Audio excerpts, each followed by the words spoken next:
মানুষ আমি সৃষ্টি করেছি মায়ের পেটের ভিতরে বসে যখন ক্ষুধার উদ্রেক হলো, রুহু যখন এসে গেল, ক্ষুধা লাগলো, খাবারের প্রয়োজন হলো, আমি কেমনে খাওয়ালাম? দুনিয়ার কোন মা বাপ, কোন নেতা, কোন ডাক্তার, কোন চিকিৎসা বিজ্ঞানী মায়ের পেটের সন্তানের খাবার সরবরাহ করতে পারে না। আল্লাহ পাক বলেন তুমি কি খাবে? ব্যবস্থা আমি করেছি। মায়ের মাসিক অসুখকে বন্ধ করে দিয়ে মায়ের নাভির সঙ্গে তোমার নাভির সাথে তার লাগাইয়া দিয়েছি, আর ওই তারের মাধ্যমে রক্ত বের করে দিয়া মায়ের রক্ত দিয়ে তিল তিল করে তোমারে বড় করেছি। রক্তটা মুখে লাগাই নাই, মুখে লাগলে পরে নাপাক রক্ত মুখটা নাপাক হয়ে যাবে। নাভির ভিতর দিয়ে পাস করে দিলাম, মুখটাকে পবিত্র রেখে দিলাম, যাতে করে দুনিয়ায় আসার পর আমার পবিত্র বানানো মুখখানা দিয়া এই দুনিয়ায় বসে তোমার আল্লাহর পবিত্র নামের জিকির করতে পারো। এমন সুন্দর করে মায়ের পিঠের ভিতরে তৈরি করলাম, হাত দিলাম, পা দিলাম, সুন্দর করে বানালাম, এমন নিখুঁত করে বানালাম, তাকায়া দেখো নিজের দিকে, সুন্দর করে বানালাম। এরপরে কি করলাম? সুম্মা নুখরিজুকুম তিফলা, বাচ্চার আকারে মায়ের পেট থেকে আস্তে করে বের করে নিয়ে আসলাম। সুবহানাল্লাহ ওয়া বিহামদিহি। আস্তে করে মায়ের পেট থেকে নিয়ে এসেছি পৃথিবীর বুকে। পৃথিবীতে যখন আসলে তখন তোমার অবস্থাটা কি ছিল? ক্ষুধার যন্ত্রণায় যদি মরেও যেতে, কান্দা ছাড়া ভাষা নাই। ভাষা আছে? কোন হুঁশ ছিল আমাদের? কোন জ্ঞান ছিল? আল্লাহ রাব্বুল আলামিন বলেন, আল্লাহু আখরাজাকুম মিন বুতুনি উম্মাহাতিকুম লা তা'লামুনা শাইআ, মায়ের গর্ভ থেকে এমন অবস্থায় বের করে এনেছি যখন তোমার কোনো হুঁশ নাই, জ্ঞান নাই, কথা বলতে পারো না, পায়খানার ভিতরে পড়ে থাকো, ট্যাটা করে কান্দা ছাড়া পথ নাই, পানির পিপাসায় গলা শুকায় যায়, কান্দা ছাড়া পথ নাই, মনের তোমার মুখের কোনো ভাষা নাই কান্না ছাড়া। আমি তোমার এমন আল্লাহ, আমি তোমার এমন স্রষ্টা, আমি তোমার এমন রব, তোমার ভাষা নাই বলে মায়ের কলিজার ভেতরে আমি তোমার প্রতি এক দুর্বিনীত মহব্বত পয়দা করে দিয়েছি। তোমার কান্না তোমার মায়ের বুকের মধ্যে শেল বিঁধে যায়। তুমি যখন কাঁদো, কান্নার আওয়াজ যখন মায়ের কানে চলে যায়, হাজারো কাজ ফেলে মা দৌড়াইয়া বাচ্চারে কোলে নেয়। কি খাবে কেউ তৈরি করে না। আল্লাহ রাব্বুল আলামিন বলে, বান্দারে দুনিয়ায় আসার আগে তুমি কি খাবে, খাবারের বন্দোবস্ত আমি আল্লাহ করেছি, আমি এমন স্রষ্টা। তুমি দুনিয়া আসার 6 মাস আগে তোমার মায়ের বুকের ওপরে তোমার খাদ্য গরম করে আমি আল্লাহ রিজার্ভ করে রেখে দিয়েছি। সেই খাদ্য শুধু খাদ্য নয়, রোগের প্রতিষেধক, এটা ওষুধ। আজ বিজ্ঞানীরা, চিকিৎসা বিজ্ঞানীরা বলছেন মায়ের দুধ সন্তানের খাদ্যের, মায়ের দুধের চাইতে কোনো বিকল্প কিছুই নাই। সন্তান পৃথিবীতে এলে মায়ের প্রথম দুধটা গ্রামে গঞ্জে অশিক্ষিত এলাকায় প্রথম দুধটা ফেলে দেয়। এটাকে মনে করে এটা খারাপ, এটা খাওয়াতে নাই, তাহলে ধনুষ্টঙ্কার হবে, হাবিজাবি কথা বলে। আল্লাহ দুধ বানাইছে বাচ্চার ধনুষ্টঙ্কার হওয়ার জন্য। মায়ের ওই প্রথম দুধটা হচ্ছে সন্তানের জন্য সমস্ত রোগের প্রতিষেধক। সে ছিল পেটের ভিতরে একটা কাভারের মধ্যে, ওখানে কোনো জার্ম ছিল না, কোনো রোগ জীবাণু ছিল না। ও পৃথিবীতে এসেছে যেখানে অক্সিজেনের ভেতরে জার্ম রয়েছে, বাতাসের ভিতরে জার্ম রয়েছে, যার পরিবেশটা খারাপ হয়ে আছে, মানুষের শ্বাস প্রশ্বাসে নিঃশ্বাসে হাজার রোগ জীবাণু ঘুরছে। এই রকমের একটা পৃথিবীতে এসেছে। আসার পরে কচি স্বাস্থ্য, কচি শরীর, কচি হার্ট, কচি লাংস, সেটাকে প্রতিরোধ করবে কি করে? সেজন্য আল্লাহ পাক মায়ের দুধের ভিতরে সমস্ত রোগের প্রতিষেধক দিয়ে দিয়েছেন। সুবহানাল্লাহ। আজকের বিজ্ঞানীরা তা স্বীকার করেছেন। অনেক মা তার সন্তানকে দুধ দেন না, নিজের শরীর স্বাস্থ্য ভালো রাখার চিন্তা করে বাচ্চাকে দুধ খাওয়ান না। এটা অত্যন্ত নির্মম কাজ। বাচ্চাকে দুধ খাওয়ালে বাচ্চার সাথে মায়ের মহব্বত বাড়ে। ইউরোপে, আমেরিকায় মাকে মা বলে ডাকে না, বাপকে শ্রদ্ধা করে না, সম্মান করে না। তার কারণ সেখানে মায়েরা তার সন্তানদেরকে কোলে নেয় না, সন্তানদেরকে ফিডার খাওয়ায়। আর আমি নিজের চোখে দেখেছি মায়েরা ইউরোপে, আমেরিকায় যখন শপিং এ আসে, তখন রাস্তায় যখন আসে, তখন ওই পুশ চেয়ারগুলিতে বাচ্চাকে শোয়াইয়া বাচ্চা এভাবে পুশ চেয়ারে করে ঠেলে নিয়ে যায়, আর কুত্তার বাচ্চাগুলি কোলে করে ঘুরে বেড়ায়। কুত্তার বাচ্চা কোলে নেয়, নিজের বাচ্চা পুশ চেয়ারে করে ঠেলে। সেই জন্য মায়ের প্রতি সন্তানের মহব্বত হয় না, সন্তানেরও মায়ের প্রতি কোনো শ্রদ্ধা জাগে না। আল্লাহ কি ব্যবস্থা মায়ের পরিজার মধ্যে মহব্বত পয়দা করে দিয়েছেন আল্লাহ পাক। মায়ের বুকের দুধের ভিতরে আল্লাহ রাব্বুল আলামিন, আল্লাহ পাক বলছেন, আমি মানুষ সৃষ্টি করেছি আর তার সমস্ত প্রয়োজন মিটিয়েছি, তার খাবারের সব প্রয়োজন মিটিয়ে দিয়েছি। দুধটাকে ঘন করি নাই হজম করতে পারবে না বলে, ওই দুধটা সামান্য পাতলা করে দিয়েছি, ওর ভিতরে সামান্য মিষ্টি দিয়েছি। দুধের বোটার ভিতরে একটা ছিদ্র দিলে, চোষা মারলে পরে অনেকগুলি দুধ বেরিয়ে এসে গলাটা আটকে যেত, তোমার কচি কণ্ঠ গলা আটকে যেত, শ্বাস করতে পারতে না। এজন্য মায়ের স্তনের বোটার ভিতরে সূক্ষ্ম সূক্ষ্ম 32টা ছিদ্র করে আস্তে করে দুধ বার করে তোমার জীবন আমি বাঁচাইছি। খলাকাল ইনসান, মানুষ সৃষ্টি করেছি আমি আল্লাহ পাক। সুতরাং যে আল্লাহ পাক এ মানুষ সৃষ্টি করলেন আর মায়ের কলিজার ভিতরে মোহাব্বত পয়দা করে দিলেন, সে আল্লাহ পাক বলছেন, খবরদার ওই মাকেও যেন আবার ভুলে যেও না। মাকে সম্মান করে করো, মা বাপকে মোহাব্বত করো, তাদেরকে শ্রদ্ধা করো। বউ পাইয়া সুন্দর স্ত্রী পেয়ে মায়ের কথা ভুলে যেও না। অনেক সাহেব আছে মায়ের কথা ভুলে যায়, স্ত্রীর কথা অনুযায়ী মায়ের উপরে অত্যাচার করে, এরকমও বহুত আছে। আল্লাহ পাক বলছেন, শোনো, وَقَضَى رَبُّكَ أَلَّا تَعْبُدُوا إِلَّا إِيَّاهُ وَبِالْوَالِدَيْنِ إِحْسَانًا। তোমার প্রভুর পক্ষ থেকে ফয়সালা হয়েছে, চূড়ান্ত সিদ্ধান্ত হয়ে গিয়েছে, আমি আল্লাহর ইবাদতের পর তোমার মা বাপের ইহসান করবে, খেদমত করবে, তাদের জন্য উপকার করবে, তাদেরকে ভালোবাসবে। আল্লাহ রাব্বুল আলামিন বলেন, মা বাপের সঙ্গে কেমনে কথা বলবে, তাদের সাথে কিভাবে আচরণ করবে, আল্লাহ তাও শিখিয়ে দিয়েছেন। আল্লাহ পাক বলেন, ওয়ালা তাকুল লাহুমা ওয়া কুল লাহুমা কাওলান কারীমা। মা বাবার সাথে সম্মানজনক কথা বলো। ওয়া কুল লাহুমা কাওলান কারীমা, সম্মানজনক কথা বলো, মাথায় ঝাঁকি দিয়ে রাগ করে চোখ মোটা করে কথা বলো না। তুমি সন্তান, তোমার জন্য সবচাইতে বড় পীর তোমার আব্বা, তোমার আম্মা, ঠিক কিনা কর? ছেলের জন্য, মেয়ের জন্য, সন্তানের জন্য সবচাইতে বড় পীর কে? বাবা। এটা ভালো করে মনে রাখতে হবে। আপনার মওলানা সাহেবদের দোয়া, পীর সাহেবদের দোয়া কবুল হতেও পারে, নাও হতে পারে, 50-50 সম্ভাবনা আছে, আবার সম্ভাবনা নাই। কিন্তু মা বাবার দোয়া কবুল হবে 100% সিউরিটি রয়েছে। রাসূলুল্লাহ বলেছেন 3 জনের দোয়া কবুল হবে, মুস্তাজাবুদ দাওয়াত। কয়জনের দোয়া কবুল হবে? আল্লাহ রাব্বুল আলামিনের হাবিব বলেন 3 জনের দোয়া কবুল হবে আল্লাহর দরবারে। তার মধ্যে একজন হলেন মাজলুম ব্যক্তি, যে ব্যক্তি অত্যাচারিত, যে ব্যক্তি মুসাফির, প্রবাসী, তার দোয়া কবুল হবে। আর মা বাপ যদি সন্তানের জন্য দোয়া করে, ওই দোয়া আল্লাহ রাব্বুল আলামিনের দরবারে মঞ্জুর হয়ে যায়। আল্লাহ রাব্বুল আলামিন মা বাপ সম্পর্কে বলেন, মা বাবের জন্য আমার কাছে দোয়া করবি বান্দারা, আমার কাছে দোয়া করবি। দোয়াটা আল্লাহ পাক শিখাচ্ছেন, রব্বিরহামহুমা কামা রব্বায়ানি সগীরা। পড়েন সবাই, রব্বিরহামহুমা কামা রব্বায়ানি সগীরা। একটু জিকির করেন, লা ইলাহা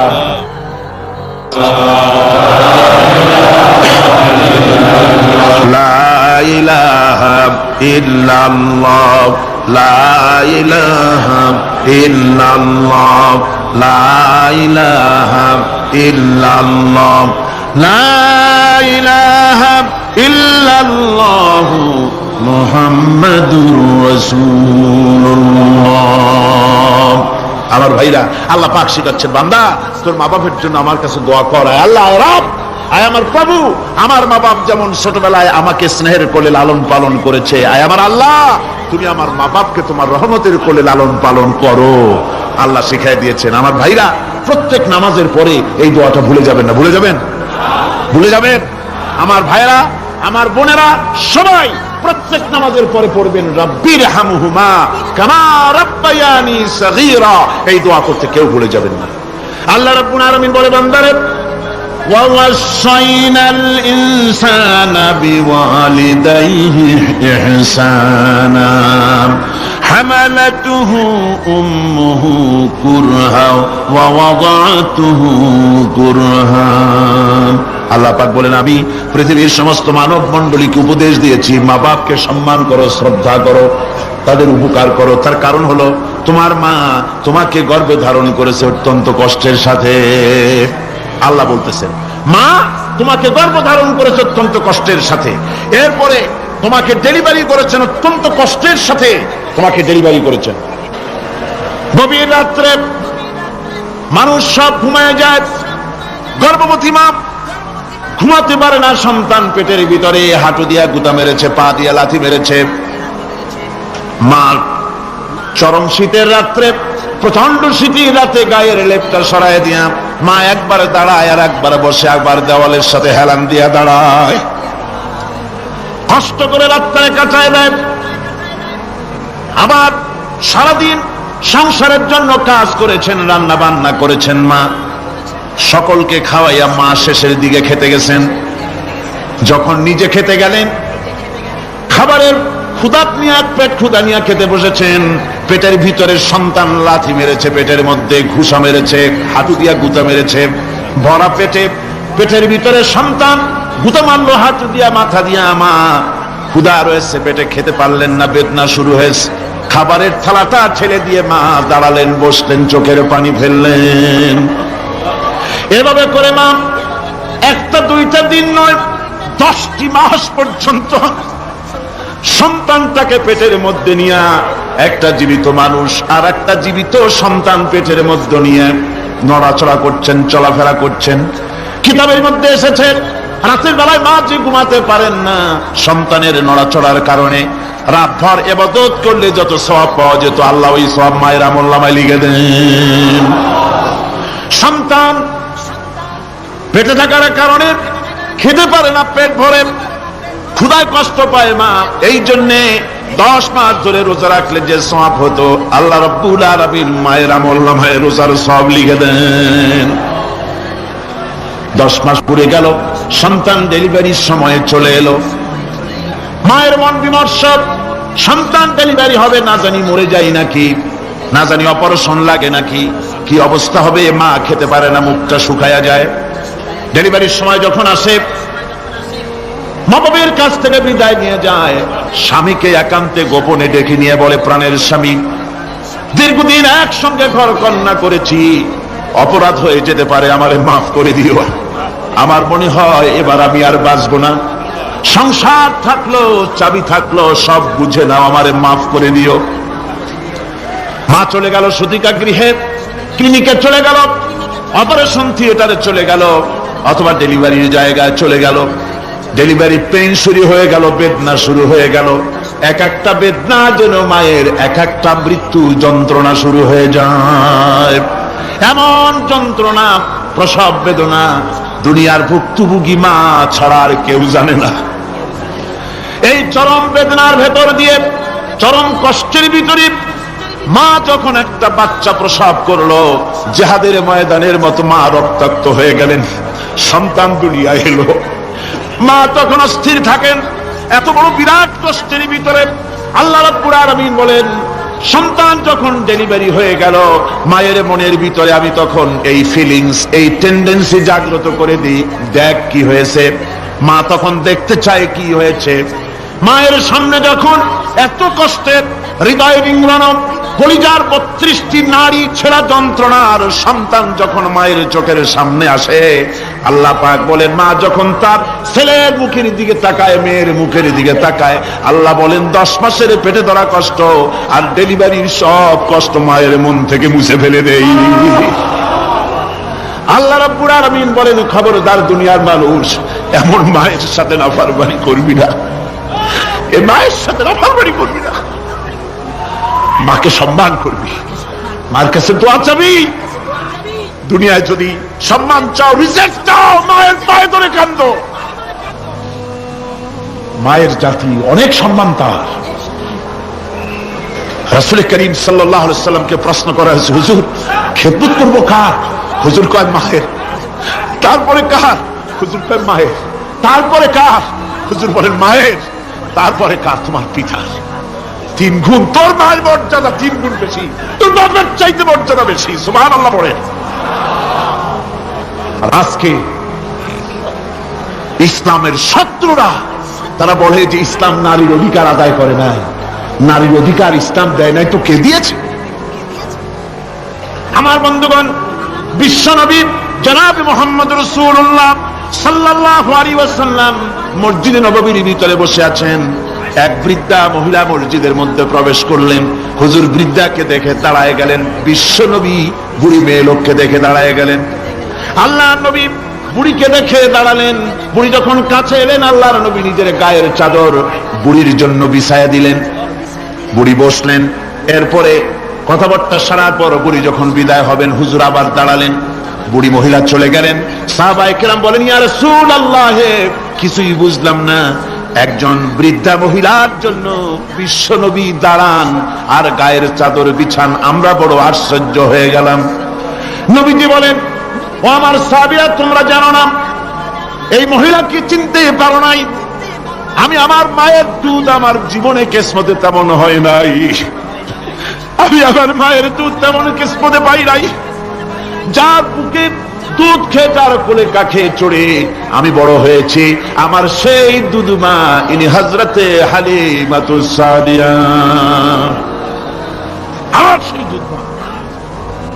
রাসূলুল্লাহ নিজে সম্মান দিয়েছেন মায়ের। খবরদার, মাকে অসম্মান করবেন না, মাকে সম্মান করবেন, মাকে শ্রদ্ধা করবেন।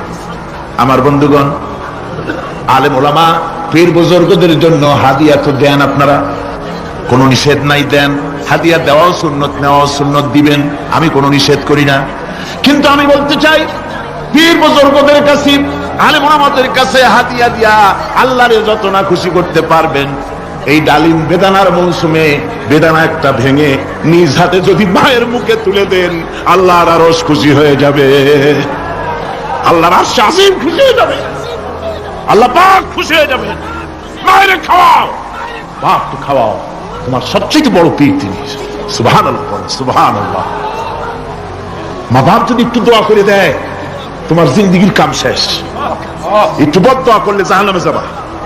কোন পিসাব বদদোয়া করলে জাহান্নামে যাবে এমন কথা নয়। কোন মওলানা বদদোয়া করলে দোজখে যাবে এমন কথা নয়। রাসূল বলেছেন, হুমা জান্নাতুকা ওয়া নারুকা। মা বাপ তোমার বেহেশত, মা বাপ তোমার জাহান্নাম। মা বাপ যদি অসন্তুষ্ট হয়, দোজখে যাবি, আর মা বাপ যদি খুশি, আল্লাহর জান্নাতে চলে যাবে। সুবহানাল্লাহ, সুবহানাল্লাহ, সুবহানাল্লাহ। মায়ের পায়ের তলে তোর বেহেশত। আমরা পুরুষ, আমাদের গত বছর বলেছি, আমরা পুরুষ, আমাদের পায়ের তলে জুতা। আমাদের পায়ের তলে কি? শুধু জুতা। আর আমার মা, আমার মায়ের জাতি যারা এই প্যান্ডেলে বসে আছেন, আমার মায়েরা, বোনেরা, মায়ের জাতি যারা পৃথিবীতে, মায়ের জাতির পায়ের তলে আল্লাহর বেহেশত। সুবহানাল্লাহ। নারীর মর্যাদা ইসলাম দেয় নাই, কে দিয়েছে? আল্লাহ দিয়েছেন, আল্লাহ রাসূল দিয়েছেন। আমার বন্ধুগণ, হযরত বাইজিদ বুস্তামি, ছোট্ট বাচ্চা ছেলে, গভীর রাত্রে মা অসুস্থ, পানির পিপাসায় জেগে উঠেছেন। বাবারে, পিপাসায় শেষ হয়ে গেলাম, পানি দাও। ছেলে ঘরের ভিতরে পানি না পেয়ে বাইরে দৌড়াদৌড়ি করলেন। অনেক দূর থেকে পানি নিয়ে এসে দেখেন মা ঘুমায় গেছেন। পানি নিয়ে দাঁড়ানো, পৌষ মাস, মাঘ মাসের শীতের রাত, ফজরের সময় মায়ের ঘুম ভেঙে গেল। তাকিয়ে দেখেন বাইজিদ দাঁড়ানো, হাতে পানি থরথর করে কাঁপছে। জিজ্ঞাসা করে, বাইজিদ তুমি দাঁড়ানো কেন? ছোট্ট বাচ্চা বলে, মা পানি চেয়েছিলে তুমি গভীর রাত্রে, পানি ঘরে ছিল না, অনেক দূর থেকে আনতে হয়েছে। মা বলছে, ঘুমাও নাই কেন গ্লাস ছুঁয়া? বাচ্চা বলে, ঘুমাই নাই। তুমি যদি আবার পানি চাও, সময় মতো যদি দিতে না পারি, মা তোমার কষ্ট হবে। এই জন্য ফজর পর্যন্ত আমি দাঁড়ায় আছি, কখন তুমি পানি চাও। মা হাতের থেকে পানি নিয়ে পান করলেন। বাইজিদকে বিছানার উপরে আরাম করে কম্বল দিয়ে ঘুম পড়াইয়া দিলেন। হযরত বাইজিদের মা উযু করে ফজরের নামাজ পড়ে সিজদায় চলে গেলেন। চিৎকার মেরে কেন্দ্রে বলেন, আমার রব, আমার আল্লাহ, আমি আমার বাইজিদের মা, আমি মা হয়ে বাইজিদের জন্য দোয়া করি। বাইজিদ আমার জন্য আজকে যা করেছে, আমি মা, আমার কলিজা ঠান্ডা হয়ে গেছে। আয় আল্লাহ, আমি বাইজিদের জন্য দোয়া করি, তুমি তাকে সুলতানুল আরিফিন বানাইয়া দিও। মঞ্জুর হয়ে গেল আল্লাহ পাকের কাছে দোয়া। আমার ভাইরা, আল্লাহ পাক বলছেন, খবরদার, আমার ইবাদতের পরে মা বাপ, আল্লাহর ইবাদতের পরে কারা? মা বাপকে সম্মান করো, শ্রদ্ধা করো, মোহাব্বত করো, কিসমত খুলে যাবে, কিসমত খুলে যাবে। মা বাপকে সম্মান করো। হযরত আবু হুরায়রা রাদিয়াল্লাহু তাআলা আনহু রাসূলের সামনে এসে কাঁদতেছে। হুজুর বলছেন, আবু হুরায়রা কাঁদো কেন? কাঁদো কেন? রাতের বেলা কাঁদো কেন? হযরত আবু হুরায়রা বলছেন, হুজুর আমাকে মা মেরেছেন। হুজুর বলছেন, মা মারলো কেন? কোন অপরাধ করেছো? কোন গোস্তাখি করেছো? আবু হুরায়রা বলছেন, না হুজুর, কোন গোস্তাখি করি নাই, তবে মারলো কেন? হযরত আবু হুরায়রা বলছেন, হুজুর আমি আপনার দরবার থেকে ফিরতে রাত হয়ে গিয়েছিল। মা জিজ্ঞেস করলেন, আবু হুরায়রা এত রাত্রে কোথায় ছিলে? বললাম, আমি ছিলাম যে কদম চুমতে পারলে দুনিয়া ধন্য হয়, সেই দরবারে নববীর কদম মোবারক থেকে আসতে আমার দেরি হয়েছে।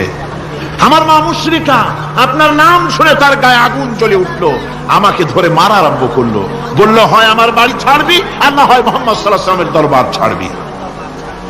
আমি বললাম, আমার মা, তুমি বুড়ি মানুষ, তোমার গায়ে যত শক্তি আছে সমস্ত শক্তি দিয়ে আমারে পিটাও, আমারে মারো। মারতে মারতে আমাকে বাড়ি থেকে তুমি বের করে দাও। তোমার বাড়ি শুদ্ধ, তাম দুনিয়া ছেড়ে দিতে পারি, আল্লাহর নবীর কদম মোবারক ছেড়ে দিতে পারি না। হুজুর, আমার মা আমাকে গলা ধাক্কা দিয়ে বের করে দিয়েছেন। হুজুর বলছেন, আবু হুরায়রা, তোমার মা তোমাকে মেরেছে, তুমি আমার কাছে নালিশ করছো? আমার তো এখানে ইন্টারফেয়ার করার কিছুই নেই। সুবহানাল্লাহ, সুবহানাল্লাহ। মা তোমাকে মেরেছে, এখানে আমার করার কিচ্ছু নাই। বিশ্ব নবী বলছেন, এত বড় পাওয়ারফুল নবী, লেজিসলেটিভ পাওয়ার, সারে আল্লাহ তাকে বানিয়েছেন শরীয়ত প্রণেতা। কোরআন শরীফ, কোরআন শরীফে শুধু হালাল ও হারামের, হালাল এবং হারামের, বৈধ এবং অবৈধের সীমারেখা শুধু কোরআনই ঠিক করেনি, রাসূলের জন্য আল্লাহ ছেড়ে দিয়েছেন। আল্লাহ রাসূলও হারাম, হালাল এবং হারামের বৈধতা অবৈধতার সীমারেখা নির্ধারণ করেছেন। এত বড় ক্ষমতা তার, এত বড় পাওয়ারফুল বিশ্বনবী, তিনি বলছেন, মা মেরেছে, আমার করার কিছু নাই। চিন্তা করেন কত বড় কথা, এ কথার লোড কত। হযরত আবু হুরায়রা বলেন, ইয়া রাসূলুল্লাহ, মা মাকে মেরেছেন, আমি আল্লাহর নবীর কাছে মায়ের বিরুদ্ধে নালিশ করতে আসি নাই। বললেন, কেন এসেছো? হযরত আবু হুরায়রা বলেন, হুজুর এসেছি একটা কারণে, আমি জানি আল্লাহ নবী যদি আল্লাহর দরবারে হাত উঠায় কোনো জিনিস বলে, আল্লাহ রাব্বুল আলামিন সঙ্গে সঙ্গে মঞ্জুর করে নেন। হুজুর আমি এসেছি, মেহেরবানি করে দোয়া করুন আমার মাকে যেন আল্লাহ হেদায়েত নসিব করে দেন। আল্লাহ নবী হাত উঁচু করে বললেন, আল্লাহুম্মা হিদি উম্মা আবি হুরায়রা, আয় আল্লাহ আমি দোয়া করি আবু হুরায়রার মাকে তুমি হেদায়েত নসিব করে দাও। রাসূলুল্লাহ দোয়া করছেন আর আবু হুরায়রা সমানে দৌড়াচ্ছেন। তিনি দৌড়াচ্ছেন, পিছন থেকে কয়েকজনে আবু হুরায়রার জামা টেনে ধরেছে, দৌড়। তাদের জানা আবু হুরায়রা খুব ভদ্রলোক মানুষ, কোন ঝড় ঝামেলার মধ্যে থাকে না, রাগ সাগ করে না, চিৎকার মারে না, দৌড় মারে না, এত ভদ্র শরীর, দৌড়ে কেন? না জানি কোন বিপদ বুঝি ঘটে গেছে। পিছন থেকে জামা টেনে ধরে বলে, দৌড়াও কেন? হযরত আবু হুরায়রা জামা সাহাবীর হাত থেকে ছিনায় নিয়ে বলেন, জামা ছেড়ে দাও, আমাকে দৌড়াতে দাও, আমি দৌড়াইয়া বাড়িতে দেখতে চাই, আমি দৌড়াইয়া আগে আমার বাড়ি পৌঁছতে পারলাম না, আমি যাওয়ার আগে আমার আল্লাহর নবীর দোয়া আমার বাড়ি পৌঁছে গেছে, আমি এইটা দেখতে চাই। হযরত আবু হুরায়রা বাড়িতে গিয়ে দরজা নক করলেন, ভেতর থেকে আওয়াজ এলো, কে? হযরত আবু হুরায়রা বলেন, মা আমি তোমার আবু হুরায়রা ফিরে এসেছি। মা বলছেন, বাবা অপেক্ষা করো, দরজা খুলতেছি। হযরত আবু হুরায়রা বলেন, মায়ের গলার আওয়াজের ভিতরে শিরকিয়াতের কর্কশতা পেলাম না, মায়ের গলার আওয়াজের ভিতরে তাওহীদের গন্ধ পেলাম। আমার মনে হলো নবীজির নিক্ষিপ্ত তীর তার নিশানায় পৌঁছে গেছে। কিছুক্ষণ পর মা আমার বেরিয়ে এলেন, মাথা থেকে চুলের থেকে বুড়ি মানুষ, সাদা চুলের ভিতর থেকে পানি পড়তেছে। মা বলল, বাবারে তোমারে মারার পর আমি বড় অনুতপ্ত হয়েছি, অনুশোচনা করেছি, আমি গোসল করেছি, মনে মনে ভাবলাম আমার ছেলে তো কোনো খারাপ জায়গায় যায় নাই, কেন তারে মারলাম, আমি বড় লজ্জায় পড়েছি তোমারে মেরে। ও আমার আবু হুরায়রা, আমি গোসল করেছি, পবিত্র হয়ে গেছি, জলদি করে আমাকে নিয়ে চলো বিশ্ব নবী জনাবে মুহাম্মদুর রাসূলুল্লাহর দরবারে। হযরত আবু হুরায়রার মা ঘোষণা করলেন, আশহাদু আল্লা ইলাহা ইল্লাল্লাহু ওয়াহদাহু লা শারীকা লাহু ওয়া আশহাদু আন্না মুহাম্মাদান আবদুহু ওয়া রাসূলুহু।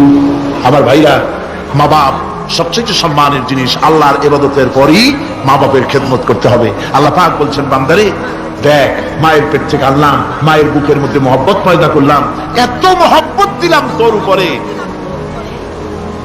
যে কোনো বিদেশে যান, যেখানে যান, বাড়িতে ফিরলে পরে সকলের ছেলে মেয়ে ভাই বোন সবাই দেখবে সুটকেসে আমার জন্য আনছে কি, সবাই চিন্তা করবে আমার জন্য কি এনেছে। একমাত্র মা সন্তানের মুখের দিকে তাকাবে, কখন খাইছে সে। সুবহানাল্লাহ, সুবহানাল্লাহ, আমার বাসার মুখখানা শুকনা, তুই বুঝি আজকে কিছু খাইস নাই। বিদেশে যেসব সন্তান থাকে, মা কাটা কবুতরের মতো ছটফট করে। আমার ছোটবেলার কথা আমি দেখেছি সরসিরা মাদ্রাসা পড়তাম, আব্বা টাকা দিতেন মাদ্রাসায় যাওয়ার সময়, আবার মা আবার মুরগির ডিম বিক্রি করা, বিভিন্ন জিনিস বিক্রি করা বা বাজার করা পয়সা, উদ্বৃত্ত কিছু পয়সা আব্বার অজান্তে আমার হাতের মুঠার মধ্যে দিয়ে দিতেন। যখন মাদ্রাসার দিকে রওনা হয়েছি, পর্দার আড়াল থেকে দরজা থেকে দেখতাম, যতক্ষণ তাকায় দেখতেছি চোখ থেকে পানি দরদর হয়ে পড়তেছে। সুবহানাল্লাহ, মা কি জিনিস! আল্লাহ আল্লাহ আল্লাহ। বিদেশে যদি কারো সন্তান মারা যায়, সবার জানার আগে কবি বলতেছেন, বিদেশে বিরাজ্য যার পুত্র মারা যায়, পশু পক্ষী না জানিতে আগে জানে মায়। মায়ের কলিজার তারে টান লেগে যায়, মা বুঝতে পারে আমার সন্তানটা নাই। আহারে মা! আমার বন্ধুগণ, মা যার বেঁচে আছে বেয়াদবি করেছেন, পাও ধরে মাপ নিয়ে নেবেন, পাও ধরে মাপ নিয়ে নেবেন। মা তো পা ধরে দেখবেন, মাফ করে দিবেন। সুবহানাল্লাহ, সুবহানাল্লাহ, কত দরদ তার বুকের মধ্যে। আর মা বাপকে সম্মান করবে।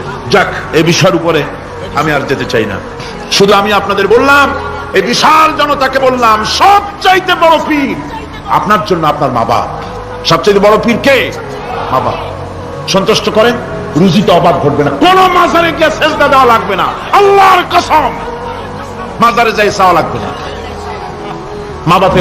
মা বাপকে খেদমত করেন, মা বাপকে খুশি করেন, মা বাপকে খাওয়ান, হাদিয়া দেন, মা বাপ খুশি, রুজিতে বরকত হবে, ব্যবসায় বরকত হবে, ঋণগ্রস্ত থাকবেন না, সম্মান আল্লাহ বাড়ায় দিবেন। সুবহানাল্লাহ বিহামদি, রাসূলুল্লাহর হাদিস। এই জন্য আমি অনুরোধ করব, মা বাপকে সম্মান করবেন। বিশাল আকাশের মালিক, আমাদের হায়াতের মালিক, আমাদের মওতের মালিক, আমাদের সুখ দুঃখের মালিক, আমাদের মনিব, আমাদের রব, সর্বস্রষ্টা, সর্বশ্রেষ্ঠ মালিক মহান আল্লাহ রাব্বুল আলামিনের সামনে মাথা নিচু করে একান্ত গোলামের মতো, ভিক্ষুকের মতো, কাঙ্গালের মতো জীবনের সব দুঃখ দুর্দশা আল্লাহর কাছে বলবো। আমরা আমাদের গুনার কথা বলবো, আল্লাহর কাছে মাপ চাইবো। আল্লাহুম্মা আমিন। রব্বানা ظلمنا أنفسنا وإن لم تغفر لنا وترحمنا لنكونن من الخاسرين. ربنا ظلمنا أنفسنا وإن لم تغفر لنا وترحمنا لنكونن من الخاسرين. ربنا لا تزغ قلوبنا بعد إذ هديتنا وهب لنا من لدنك رحمة إنك أنت الوهاب. رب العالمين আমাদের গুনার দিকে নজর করো না, আমাদের গুনার দিকে তাকায়ও না। আমরা এত গুনাহ করেছি, সেদিকে তাকালে হয়তো রহমত করতে ইচ্ছে করবে না। আয় আল্লাহ, আমাদের গুনার দিকে তাকায়ও না, আমাদের চোখের দিকে তাকাও, আর আমাদের মুখের কাকুতি মিনতির দিকে তাকায়া আমাদের জিন্দেগির গুনাহ আল্লাহ মাফ করে দাও। রব্বুল আলামিন, এই 5 দিন তাফসীর করতে গিয়ে যদি কোনো ভুল আমি করে থাকি, আয় আল্লাহ, আমি মানুষ, ইলম কালাম নাই, আমি যদি কোনো ভুল করে থাকি, আল্লাহ তুমি দয়া করে আমাকে মাফ করে দাও। কোনো ভুল কথা যদি বলে থাকি, তোমার বান্দাদের স্মৃতি থেকে তা মিটাইয়া দাও।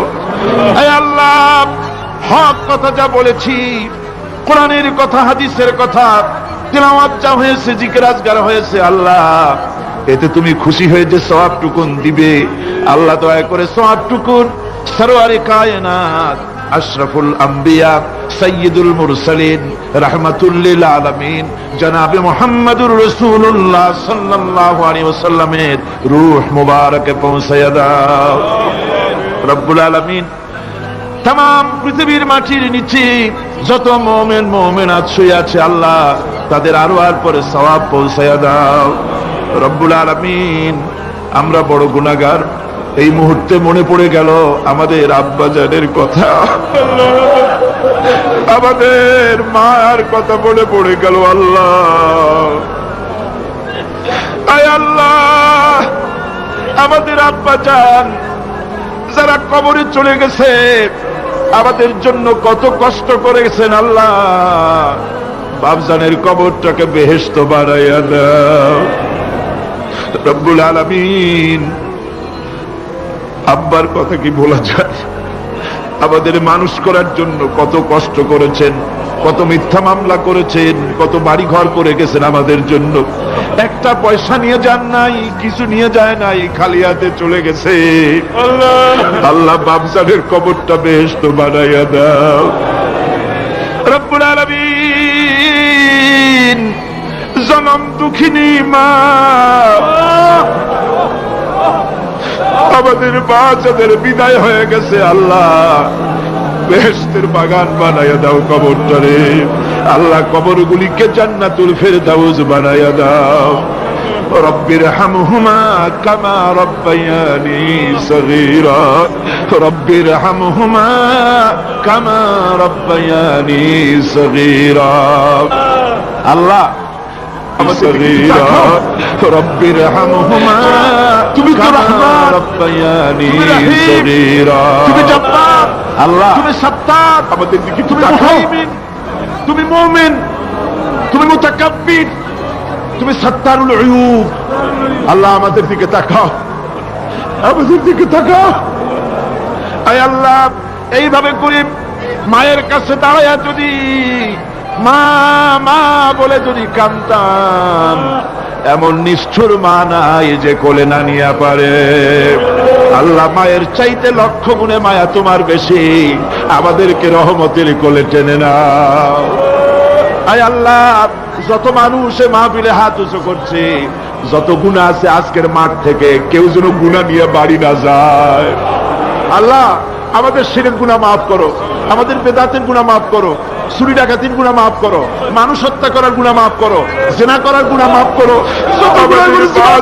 বিদায় হয়ে গেছে, আল্লাহ রব্বুল আলামিন, বাংলাদেশ আমাদের প্রিয় জন্মভূমি, আল্লাহ কবরগুলিকে জান্নাতুল ফেরদাউস বানাইয়া দাও। রব্বির হামহুমা কামা রব্বায়ানি সগীরা। রব্বুল আলামিন, আমাদের দোয়া তুমি কবুল করো। আল্লাহ দোয়া, আল্লাহ আমাদের কান্নার আওয়াজ তুমি শোনো। আল্লাহ কিচ্ছু নাই কান্না ছাড়া আমাদের কাছে। আল্লাহ, এই মাহফিলে যত যুবক এসেছে, আমাদের দেশের যুবকদের চরিত্র শেষ হয়ে যাচ্ছে। আল্লাহ, সব যুবকদের জন্য দোয়া করি। আল্লাহ, যুবক ছেলেদেরকে ইসলামী আন্দোলনের জন্য খালিদ বিন ওয়ালিদ বানায় দাও। এই মাহফিলে যত যুবক এসেছে, আল্লাহ সব যুবকদেরকে ইসলামী আন্দোলনের কর্মী বানায় দাও। আয় আল্লাহ, বাংলাদেশের সেনাবাহিনী, বাংলাদেশের বিডিআর তোমার দরবারে মঞ্জুর করো, তাদের সিনায় হিম্মত দাও। বাংলাদেশের পুলিশ বাহিনী, ইমান দিয়া কলজেটারে ভরে দাও। বাংলাদেশের সেনাবাহিনী, air force, land force, BDR, police, এদের কলিজায় এত বড় ইমান দাও যে ইমানের জোরে বাংলাদেশের প্রতি ইঞ্চি জমিন রক্ত দিয়া হেফাজত করতে পারে। আল্লাহ, ইয়া আল্লাহ, ইয়া আল্লাহ। আমার ভাইরা, হুজুর সাল্লাল্লাহু আলাইহি ওয়াসাল্লাম আরাফাতের ময়দানে দুহাত উঁচু করে দিয়ে আল্লাহর কাছে চাইছিলেন, যাতে তার বগল দেখা গিয়েছিল। হাদিস শরীফে এসেছে, আল্লাহর কাছে দুটো হাত উঁচু করে দিয়ে চান, ইয়া আল্লাহ, আল্লাহ। কান্দেন, কান্দেন, আজকে কানবেন না, কবে কানবেন? আজই তো কান্নার দিন। কাঁদেন আল্লাহর কাছে, আল্লাহ ভিক্ষা চাই তোমার কাছে, আল্লাহ, আল্লাহ। অনেকের রোগ ব্যাধি আছে, মাফ করে দাও আল্লাহ। আজকের এক মহিলা আমার সঙ্গে টেলিফোনে কাঁদলেন, 20 বছর পর্যন্ত রোগে ভুগতেন। রাহেল আক্তার লাকি তার নাম। 20 বছর পর্যন্ত ভুগতেছে রোগে, কাঁদতেছে, বলছে বিশ্বাস করি কোরআনের মাহফিলে দোয়া কবুল হবে, অপারেশন যেন লাগে না, দোয়া করেন এই মহিলাকে যেন আল্লাহ অপারেশন না লাগায় ভালো করে দেন। আমার মা বোনেরা, মেয়ে লোক মানুষ, পেটে বাচ্চা, কোলে বাচ্চা, কষ্ট করে মা বোনেরা বহুত দূর দারাজ থেকে এসেছে। আল্লাহ, আমার মায়েরা বোনেরা যারা আসছে, আল্লাহ কিয়ামতে তাদেরকে খাদিজা এবং আয়েশার কাতারে দাঁড় করায় দিও। আল্লাহ, আমার মা বোনদেরকে পর্দায় থাকার তৌফিক দিও। আল্লাহ, মা বোনদেরকে তুমি হেফাজত করো। যত রিক্সাওয়ালা এসেছে আল্লাহ, এত কষ্ট তারা করে, ওদের ভাগ্য তুমি উন্নতি করে দিও আল্লাহ। রিক্সাওয়ালা, ঠেলাওয়ালা, কুলি, মজুর, আল্লাহ সকলের উপরে তোমার রহমত নাজিল করো। কলেজ বিশ্ববিদ্যালয়ের শিক্ষক, ছাত্র, ডিসি, এসপি, জজ, ব্যারিস্টার, ম্যাজিস্ট্রেট, আইনজীবী, বুদ্ধিজীবী, সাহিত্যিক, সাংবাদিক, প্রকৌশলী, চিকিৎসক, কৃষিবিদ, আল্লাহ সকলের উপরে তোমার রহমত নাজিল করো আল্লাহ রব্বুল আলামিন। হযরত ঈসা আলাইহিস সালামকে খ্রিস্টানেরা তারা বলেছে, ওয়াকালাতিন নাসারাল মাসীহু ইবনুল্লাহ, মসিহ হচ্ছে কার ছেলে? নাউযুবিল্লাহ, বলেন সবাই নাউযুবিল্লাহ। তাকে যখন আল্লাহর ছেলে বলা হলো, আল্লাহর পুত্র বলা হলো, রব্বুল আলামিন তার জবাবে বললেন, ইন হুয়া ইল্লা আবদুন আনআমনা আলাইহি, তিনি তো একজন বান্দা, তিনি আমার বান্দা ছাড়া আর কিছুই নন, আমি তার প্রতি অনুগ্রহ করেছি। বান্দা, আমার বান্দা। আল্লাহ পাকের বান্দা হওয়ার ব্যাপারে কোন মানুষের লজ্জা থাকার কথা নয়। এমনকি আল্লাহ পাক ঈসা আলাইহিস সালাম সম্পর্কে বলছেন, লা ইয়াস্তানকিফাল মাসীহু আইয়াকুনা আবদান লিল্লাহি ওয়ালাল মালাইকাতুল মুকাররাবুন। মসিহ আল্লাহর বান্দা, তাতে কখনো বিন্দু মাত্র লজ্জা তিনি পোষণ করেন নাই যে আমি আল্লাহর বান্দা, আল্লাহর গোলাম। এটা কথা হইল? এরকম লজ্জা তিনি পোষণ করেন। এমনকি তার নিকটবর্তী ফেরেশতা যারা, তারাও আল্লাহর বান্দা, গোলাম হওয়ার জন্য তাদের ভিতরে কোনো লজ্জা নাই। যারা নাকি আল্লাহর গোলাম, এই ব্যাপারে যাদের মধ্যে লজ্জার সৃষ্টি হয়, আল্লাহর গোলাম এটা কেমন কথা, বান্দা হওয়াটা কেমন কথা। যারা গোলামীকে অস্বীকার করে তাদের সম্পর্কে আল্লাহ পাক বলছেন, ওয়া মান ইয়াস্তানকিফ আন ইবাদাতিহি ওয়া ইয়াস্তাকবির ফাসায়াহশুরুহুম ইলাইহি জামিআ। কেউ যদি আল্লাহর বন্দেগী করার ব্যাপারে লজ্জা পোষণ করে, যদি লজ্জার কারণ মনে করে, অহংকার করে, গৌরব করে, তাহলে তারা পালাবে কোথায়, যাবে কোথায়? আমি কিয়ামতের দিন সবগুলিকে এক জায়গায় করে ফেলবো। আল্লাহ রাব্বুল আলামিন এই কোরআনে কারীমের ভিতরে সব কিছুকে ওপেন সিক্রেট করেছেন, কোন গোপন কিছুই রাখেন নাই, সবগুলিকে খুলে খুলে বলে দিয়েছেন। আল্লাহ তাআলা বলেন, ওয়া কুল্লা ইনসানিন আলজামনাহু তাইরাহু ফি উনুকি ওয়া নুখরিজু লাহু ইয়াওমাল কিয়ামাতি কিতাবান ইয়ালকাহু মানশুরা। وكل إنسان ألزمناه طائره في عنقه, আমি প্রত্যেক মানুষকে, মানুষের কর্মকে তার দিবা লগ্ন করে দিয়েছি। এই যে গলা, এই গলার কাছে একটা ঘুটলির মতো, একটা সিম কার্ডের মতো এইখানে আমি রেখে দিয়েছি। কোথায়? কোন গলা? কে বলতেছেন এ কথা? এই ঘুটনির ভিতরে তুমি যা করতেছো সব বিবদ্ধ হচ্ছে। সুবহানাল্লাহ বলুন। এখন বলতে পারেন অদৃশ্য এই ঘুটনি, এটা তো দেখি না, এটা কে বলতেছেন? আমি কিন্তু দেখতে পাচ্ছি না। আপনারা দেখেন নাকি? কেউ দেখেন না। হাত দিয়ে ধরে দেখেন, পান নাকি? ধরাও যায় না, দেখাও যায় না। আল্লাহ বলছেন আছে, তাহলে বিশ্বাস করতে হবে। এর ভিতরে সব রেকর্ড হয়ে যাচ্ছে। আপনি বলবেন এতটুকুন ঘুটনির মধ্যে, তারিজের মধ্যে আমার সারা জীবনের সব কথা আর সব কাজ ঢোকে কেমনে? কেমনে লেখা? তাহলে পাল্টা প্রশ্ন করি, আপনার মোবাইলের সিম কার্ডে এত ফোন নাম্বার, এত ইমেল, এত কি বলে, এত টেক্সট, এত কিছু, আপনার আরো কি জানি আছে, মেসেজ দেওয়া তো হাবিজাবি আছে না, অনেক কিছু বিশ্ববিদ্যা, এগুলো কেমনে হয়? ছোট্ট একটা সিম কার্ডের মধ্যে কেমনে হয়? শত শত টেলিফোন নাম্বারের মধ্যে ঢুকে যায়। আমার একটা টেলিফোন দিয়ে মোবাইল দিল, কোথা থেকে দিল? লিসবন। কোথায়? কি আন্দাজে কষ্ট। লিসবন হচ্ছে পর্তুগালের রাজধানী। পর্তুগালের রাজধানী, সেখানে প্রোগ্রাম ছিল, ওরা আমাকে একটা মোবাইল দিল। এটি যে কত ফাংশন আল্লাহ ভালো জানে, আমি এখনো শিখতে পারি না এত ফাংশন। এতটুকু একটা মোবাইল নেব। কম্পিউটার, কম্পিউটারের ছোট্ট একটা মাইক্রোচিপ যন্ত্র, যে কম্পিউটার ব্যবহার করা এখন বাচ্চা ছেলেমেয়েরাও জানে। এটা একটা পৃথিবীর বিস্ময়। এই কম্পিউটার, আপনি যান ব্যাংকে, কম্পিউটারের ছোট্ট সেই মাইক্রোচিপসের মধ্যে সারা চট্টগ্রামের সমস্ত মানুষের টাকা লেনদেন, ট্রানজেকশন, এর যার কিছু আপনি করেছেন সব কিছুর হিসাব এখানে রয়েছে, আছে না? তাহলে এতটুকু একটা মাইক্রোচিপসের মধ্যে এত সহস্র কোটি কোটি টাকার হিসাবপত্র, লেনদেন, এই ছোট্ট জিনিসের মধ্যে ঢুকাবার মতো জ্ঞান মানুষের মাথায় দিছে কে? বলেন কে? সেই আল্লাহই তো গোয়া ঝুলিয়ে রাখছে। তাহলে এটা সম্ভব না? সম্ভব কিনা? সম্ভব। এখন এই কথাগুলি বলে আল্লাহ মানুষের ক্ষতি করছেন না উপকার করছেন? উপকার করেছেন। এইটা যদি আমার বিশ্বাসে থাকে যে আমার গলার কাছে এরকম একটা সিম কার্ড আছে, একটা সিম আছে মোবাইলের মতো, এটা মনে করেন মোবাইলের একটা সিম গলায় ঝুলানো আছে, এটা সব উঠতেছে, যা বলেন তাই উঠে, যা করেন তাই ওখানে লেখা হয়। সুবহানাল্লাহ। এই বিশ্বাস যদি আমার হয়, আমি ভালো মানুষ হয়ে যেতে পারবো। সুবহানাল্লাহ। আমি খারাপ কাজ করতেই পারবো না। এই জন্য আল্লাহ পরকালের এই কথাগুলি কোরআনে কারীমের মধ্যে এত বেশি করে বলেছেন। মানুষের চরিত্রবান হওয়ার জন্য আল্লাহর ভয়, পরকালের বিশ্বাস, এর থেকে বড় ওষুধ পৃথিবীতে আর না। সব লেখা হচ্ছে, মানুষ বিশ্বাস করে না, এই হলো মূল কথা। যতক্ষণ মাহফিলে থাকে কেমন লাগে? এই যে বসে আছেন ঘন্টার পর ঘন্টা, কেমন লাগে? কোন বেহেশতের মতো। বাড়ির কথা মনে আছে এখন? বউর কথা মনে ওঠে? ছেলে মেয়ের কথা মনে ওঠে? সুবহানাল্লাহ করতে ইচ্ছা করে না? মাজালিসুল ইলম হিয়া রাওদাতুম মিন রিয়াদিল জান্নাহ। এখানে ইলম আলোচনা করা হচ্ছে, কোরআন আলোচনা করা হচ্ছে। এটা তো রজবালি প্যারেড ময়দান নয়, এটা জান্নাতের টুকরা হয়ে গিয়েছে। বেহেশতের বাগানে বসে আছেন। বেহেশতে মানুষেরা দুনিয়ার কথা চিন্তা করবে না।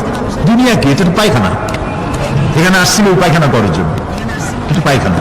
আর মানুষেরা পায়খানা সাজাবার কাজে ব্যস্ত আছে, আসল ঘর ভুলে গেছে। আসল ঘর কোনটা? প্রিয় ভাই, সব মানুষ বোঝে না, ভুলে যায়। সিগারেটের প্রত্যেকটা প্যাকেটে লেখা থাকে ইহা স্বাস্থ্যের জন্য ক্ষতিকর, তারপরেও কি টানা টানে দেখছেন?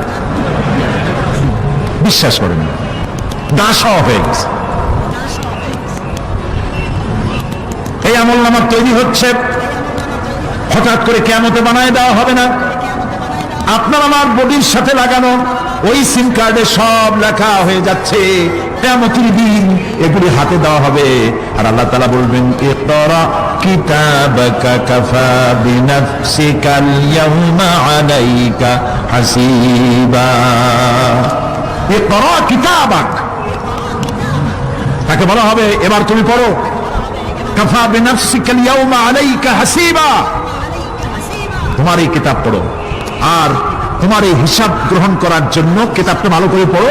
তোমার নিজের হিসাব নেওয়ার জন্য তুমি নিজেই যথেষ্ট।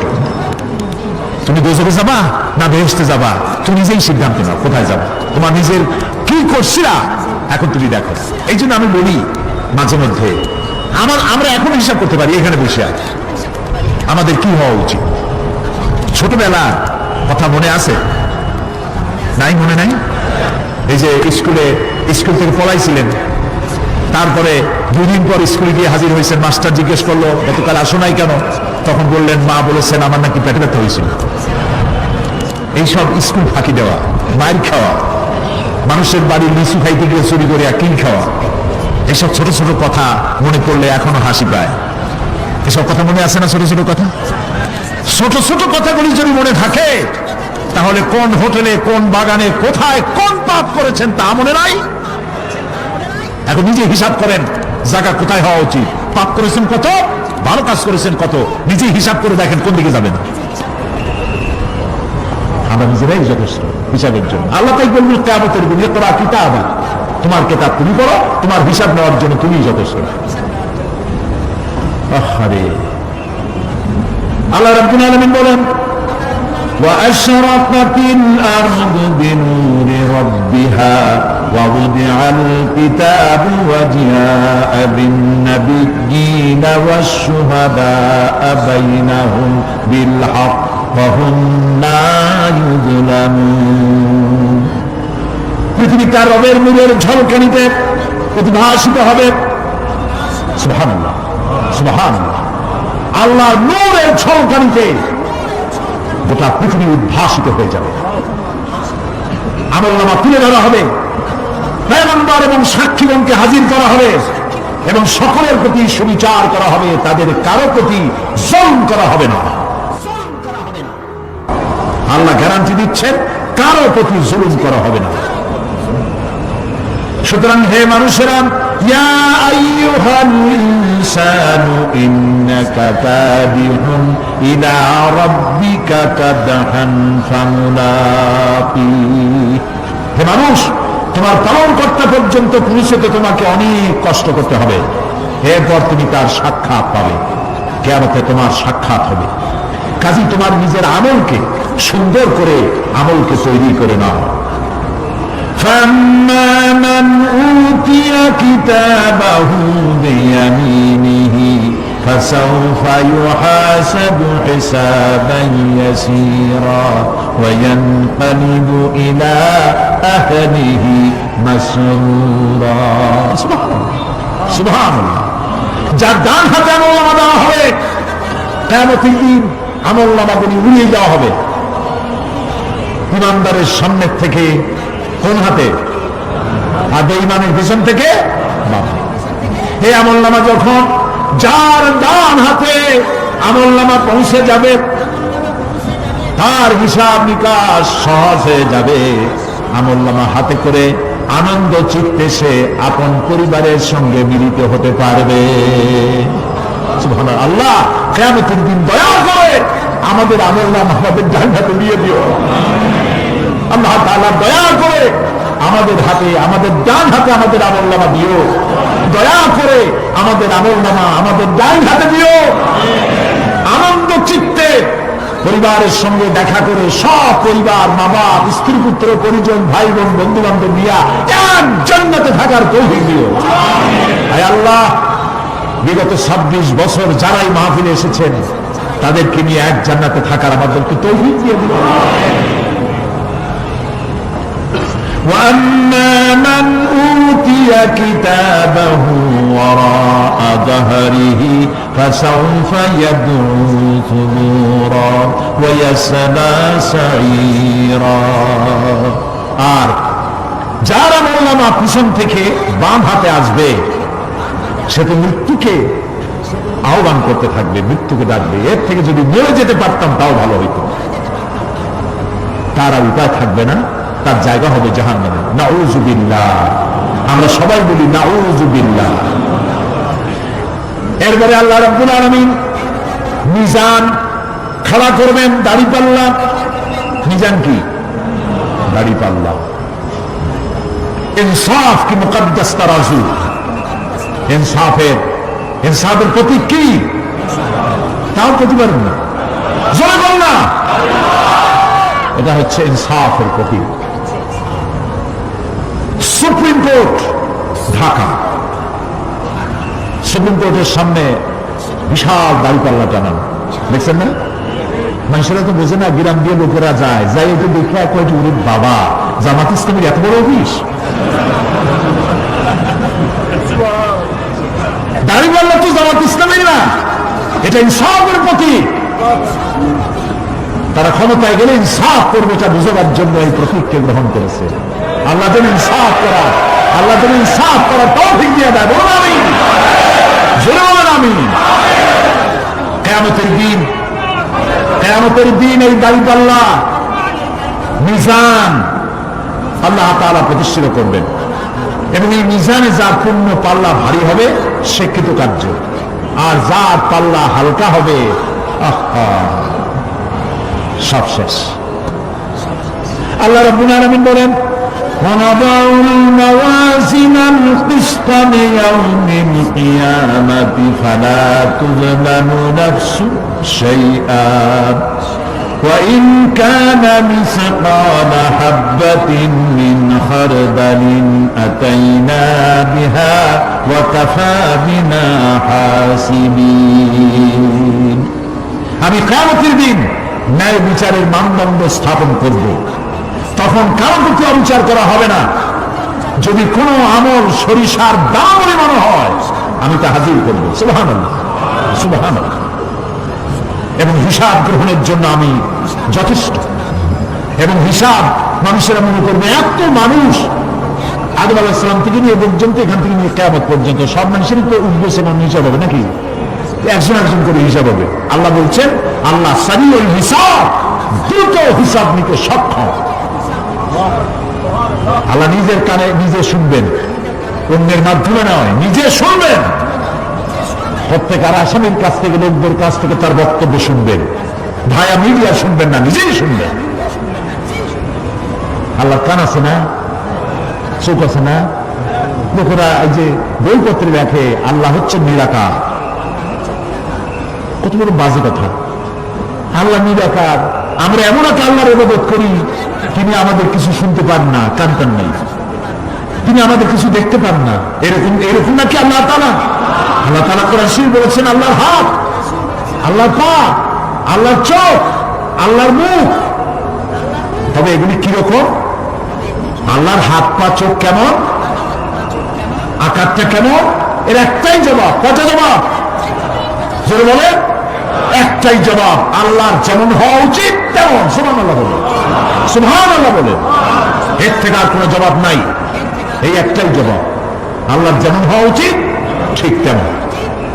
লাইসা কামিসলিহি শাইউন, আল্লাহর অনুরূপ, আল্লাহর মতো আকাশেও কিছু নাই, জমিনেও কিছু নাই। এটা আমাদের ঈমান, এটা আমাদের কি? সুতরাং তিনি জুলুম করবেন না এবং হিসাব নেবেন, আর যথার্থ হিসাব নেবেন, সেখানে কারো প্রতি কোনো জুলুম করা হবে না। ومن خفت موازينه فأولئك الذين خسروا أنفسهم بما كانوا بآياتنا يظلمون। আর যাদের পাল্লা হালকা হবে তারা তো শুধু নিজেদেরই ক্ষতি সাধন করবে, কেননা তারা আমার আয়াত সমূহকে অস্বীকার করত। আল্লাহর যারা অস্বীকার করত, আখিরাত নাই, কিয়ামত নাই, বেহেশত নাই, কবরের মধ্যে কোনো শাস্তি নাই, কবরের কোনো প্রশ্ন নাই, এগুলি যারা বলতো তারা কিয়ামতে ক্ষতিগ্রস্ত হবে। এখন কিয়ামতের দিন মিজান আমরা হালকা করতে চাই না ভারী করতে চাই? জবাব চাই। কি করবেন? যদি ভারী করতে চান নেক আমল বেশি বেশি করবেন। আর একটি হাদিস শোনাবো, যেই হাদিসের ভিতরে পাল্লা ভারী করার মতো কথা নবীজি বলেছেন, শুনবেন নাকি? বুখারী শরীফের শেষ হাদিস। আল্লাহর নবী বলেন, কালিমাতানে হাবিবাতানে ইলার রহমান খাফিফাতানে আলাল লিসান সাকিলাতানে ফিল মিজান সুবহানাল্লাহি ওয়া বিহামদিহি সুবহানাল্লাহিল আযীম। নবীজি বলেন, দুইটা কালেমা, দুটি শব্দ আল্লাহর কাছে খুবই প্রিয়। মুখে উচ্চারণ করা একেবারেই হালকা, আর কিয়ামতের দিন এই শব্দ দুটি দিয়ে আল্লাহ রাব্বুল আলামিন মিজানের পাল্লাকে ভারী করে দিবে। সেই শব্দ দুটি হলো, পড়েন আমার সাথে, সুবহানাল্লাহি ওয়া বিহামদিহি সুবহানাল্লাহিল আযীম। সবাই বলেন সুবহানাল্লাহি ওয়া বিহামদিহি সুবহানাল্লাহিল আযীম সুবহানাল্লাহি ওয়া বিহামদিহি সুবহানাল্লাহিল আযীম। জান্নাতের ভিতরে মানুষের কোনো দুঃখ থাকবে না। কাদের দুঃখ থাকবে না? জান্নাতীদের। কথা কি শোনেন? সাথে সাথে ঠাস ঠাস করে জবাব দিতে পারেন না কেন? জান্নাতীদের ভেতরে জান্নাতীদের কি থাকবে না? কোনো দুঃখ থাকবে না। একটা দুঃখ থাকবে। কটা দুঃখ? একটা দুঃখ থাকবে। জান্নাতীরা জান্নাতের ভেতরে মনে মনে ভাববে, কারণ জান্নাত তো সকলের জন্য একরকম হবে না। কারো হবে ফার্স্ট ক্লাস, কারো হবে ডিলাক্স, কারো হবে সুইট ডিলাক্স, কারো হবে second class, third class, fourth class, এরকম। এটা কি ইনসাফ না জুলুম? ইনসাফ। আপনি খালি নামাজ পড়ছেন, রোজা রাখছেন, হজ করছেন, যাকাত করছেন, যাকাত দিয়েছেন, হালাল হারাম বেঁচে করছেন, আপনার যে জান্নাত দেওয়া হবে, ওই ব্যক্তি যিনি তাহাজ্জুদের নামাজ পড়েছেন, কোরআন বুঝেছেন, কোরআন প্রতিষ্ঠার জন্য আন্দোলন করেছেন, জেল খেটেছেন, জরিমানা দিয়েছেন, ফাঁসির মঞ্চে চড়েছেন, তার জান্নাত আর আমার জান্নাত সমান হওয়া কি উচিত? কাজে আল্লাহ তাআলা তো ইনসাফ করবেন কিয়ামতের দিন। নবীদের, সাহাবীদের, তারপরে দ্বীনের জন্য যে যত পরিশ্রম করেছেন তার পুরস্কারটা সেরকমই হবে। এই জান্নাতের ভিতরে জান্নাতীদের মধ্যে কোন দুঃখ থাকবে না, একটি দুঃখ ছাড়া।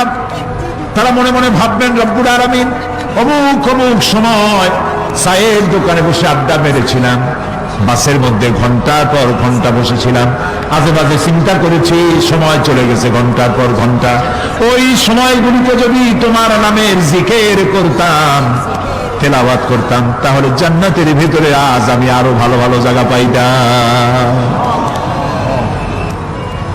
হাদিস শরীফে এসেছে, কিয়ামতের দিন জান্নাতীদেরকে আল্লাহ বলবেন, তেলাওয়াত করো আর উপরে উঠতে থাকো, তেলাওয়াত করো আর উপরের দিকে উঠতে থাকো, ধীরে ধীরে পড়ো, ধীরে ধীরে তেলাওয়াত করো। ধীরে ধীরে তেলাওয়াত করতে করতে তোমার তেলাওয়াত জান্নাতের যে স্তরে গিয়ে শেষ হবে, জান্নাতের ওই জায়গা তোমার জন্য বরাদ্দ হবে। এখন যার মুখস্থ স্বাধীন খালি কুলহু আল্লাহ আর ইজাজা নাসরুল্লাহ, দুই পাও দিয়ে বসে থাকে। আহারে, কোরআন শরীফ মুখস্থ করেন, আল্লাহ যেন আমাদেরকে মুখস্থ করার তৌফিক দেন, বলেন আমিন। এজন্য উৎসাহ থাকা দরকার। উৎসাহ হইলেই আপনি পারবেন। জেহেন শক্তি সকলেরই কম বেশি আছে, চেষ্টা করলেই পারবেন। সেই জন্য আমি বলতে চাই, কিয়ামতের দিন জান্নাত যদি আল্লাহ তাআলা দয়া করে আমাদেরকে নসিব করায় দেন, যদি বলবো না, বলবো আল্লাহ তুমি দয়া করে আমাদেরকে জান্নাত দিও, বলেন আমিন। জান্নাতের ভিতরে এই দুঃখ যেন না আসে, সেই জন্য বাসে যখন চড়েন, গাড়িতে চড়েন, রিকশায় চড়েন, একা একা যাচ্ছেন, গুনগুন করে আল্লাহর জিকির করতে থাকেন, সুবহানাল্লাহি ওয়া বিহামদিহি সুবহানাল্লাহিল আযীম সুবহানাল্লাহি ওয়া বিহামদিহি সুবহানাল্লাহিল আযীম সুবহানাল্লাহি ওয়া বিহামদিহি সুবহানাল্লাহিল আযীম। জিকির করেন সবাই কিছুক্ষণ, সুবহানাল্লাহ আলহামদুলিল্লাহ লা ইলাহা ইল্লাল্লাহ সুবহানাল্লাহ আলহামদুলিল্লাহ লা ইলাহা।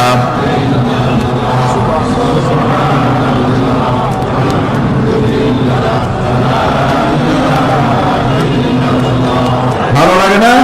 মজা লাগে না?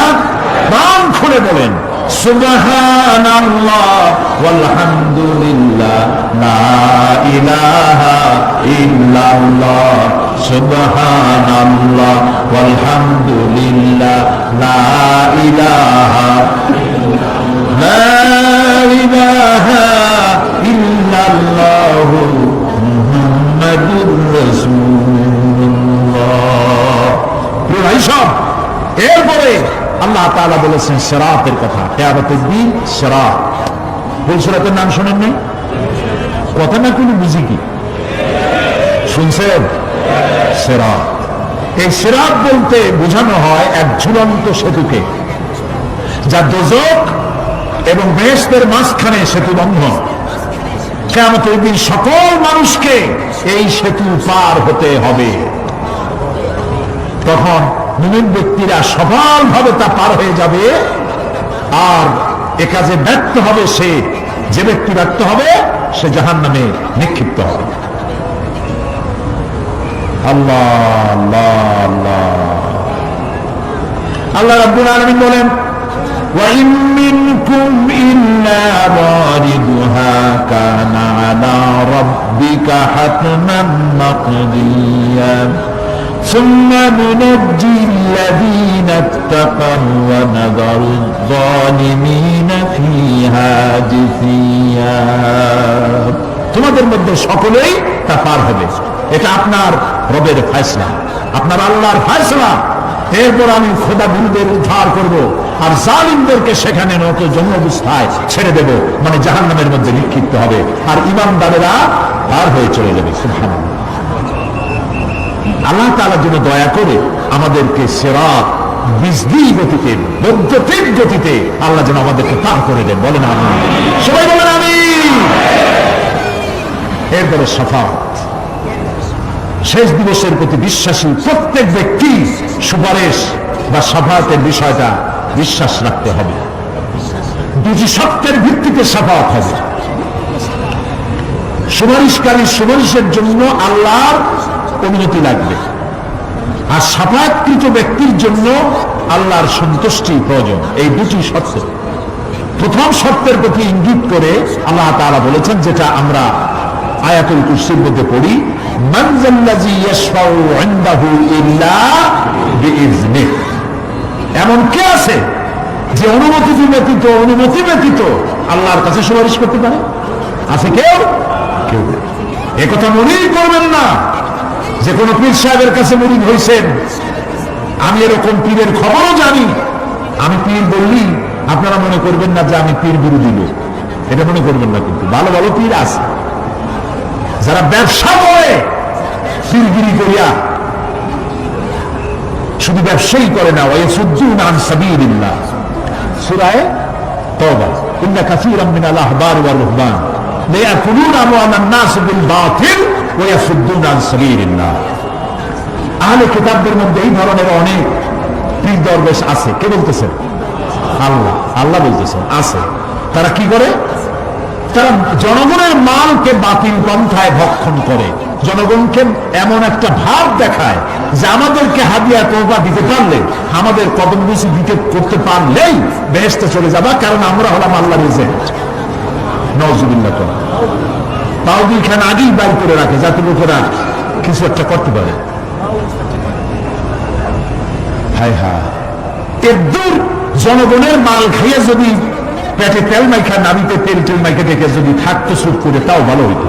আল্লাহ কই যে বন্ধু থাকে না, ইয়াসুদ্দুনা আন সাবিলিল্লাহ, আল্লাহর দ্বীন প্রতিষ্ঠার পথে তারা বাধা দেয়।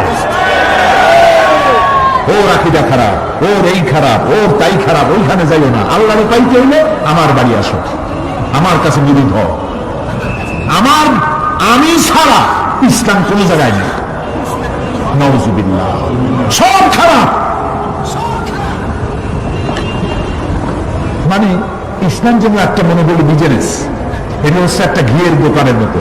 আমার দোকানেই কেবল ঘাটি ঘি পাওয়া যায়, আর খাঁটি ঘি কোনো জায়গায় পাওয়া যায় না। এই ধরনের শয়তানি কথা বলার কোন সুযোগ ইসলামে নাই। সুতরাং আপনারা একথা মনেই করবেন না যে কোন পীর সাহেব আপনাকে সুপারিশ করতে পারবেন, এই বিশ্বাস বদ্ধমূল যেন না থাকে।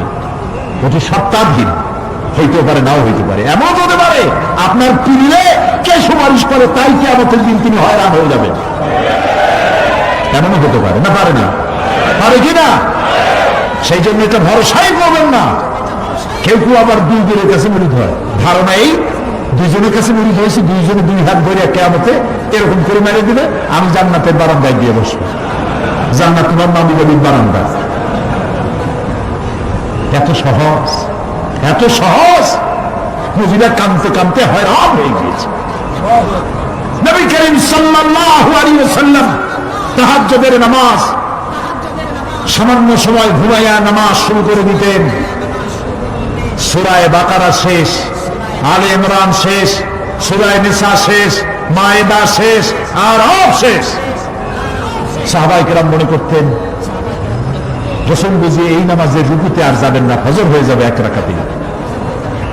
যখন রুকুতে যেতেন মনে হতো আর উঠবেন না, যখন সেজদায় যেতেন মনে হতো ইন্তেকাল করেছেন।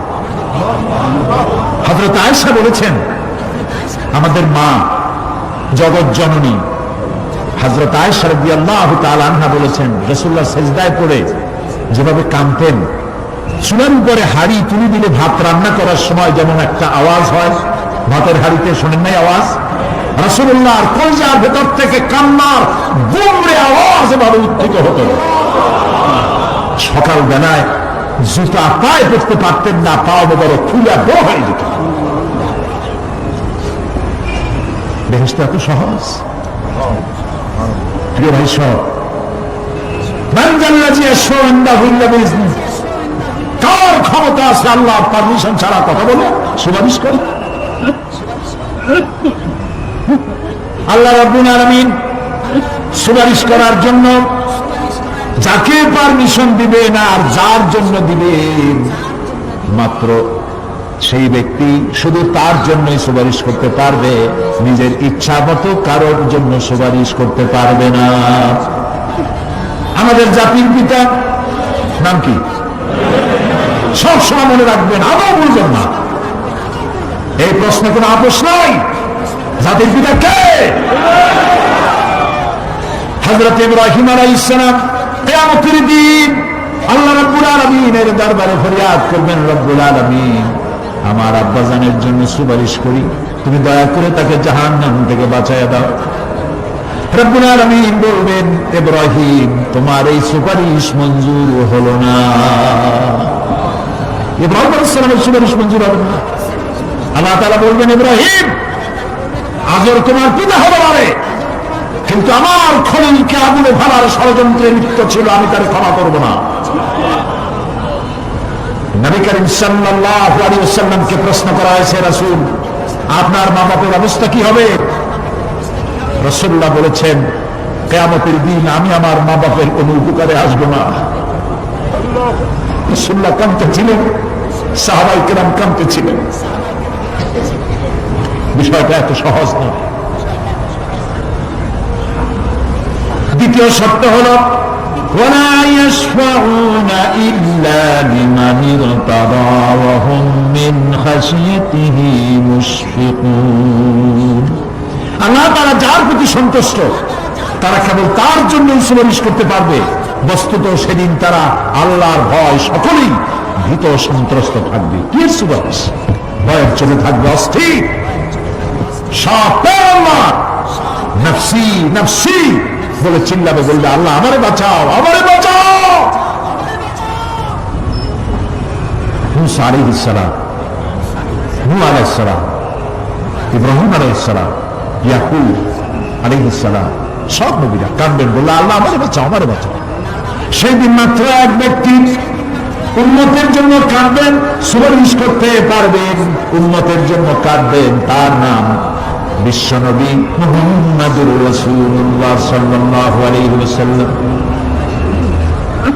এই জন্য নবী কিয়ামতের দিন তিনি যেন আমাদের সুপারিশ করেন, এই জন্য আল্লাহর দরবারে আমাদের দোয়া করতে হবে, আল্লাহ তাআলা নবীর সুপারিশ আমাদের জন্য তুমি নসিব করে দাও।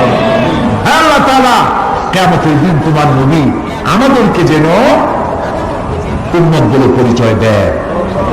এই জন্য কারোর বা বর্ষা টসা করবেন না, নিজের আমলটা ভালো করে গঠন করেন। আল্লাহ তাআলা কোরআন শরীফে বলেছেন, ইয়া আইয়ুহাল্লাযীনা আমানু আবতাগু ইলাইহিল ওয়াসিলা, হে বিশ্বাসীরা তোমরা ওসিলা তালাশ করো।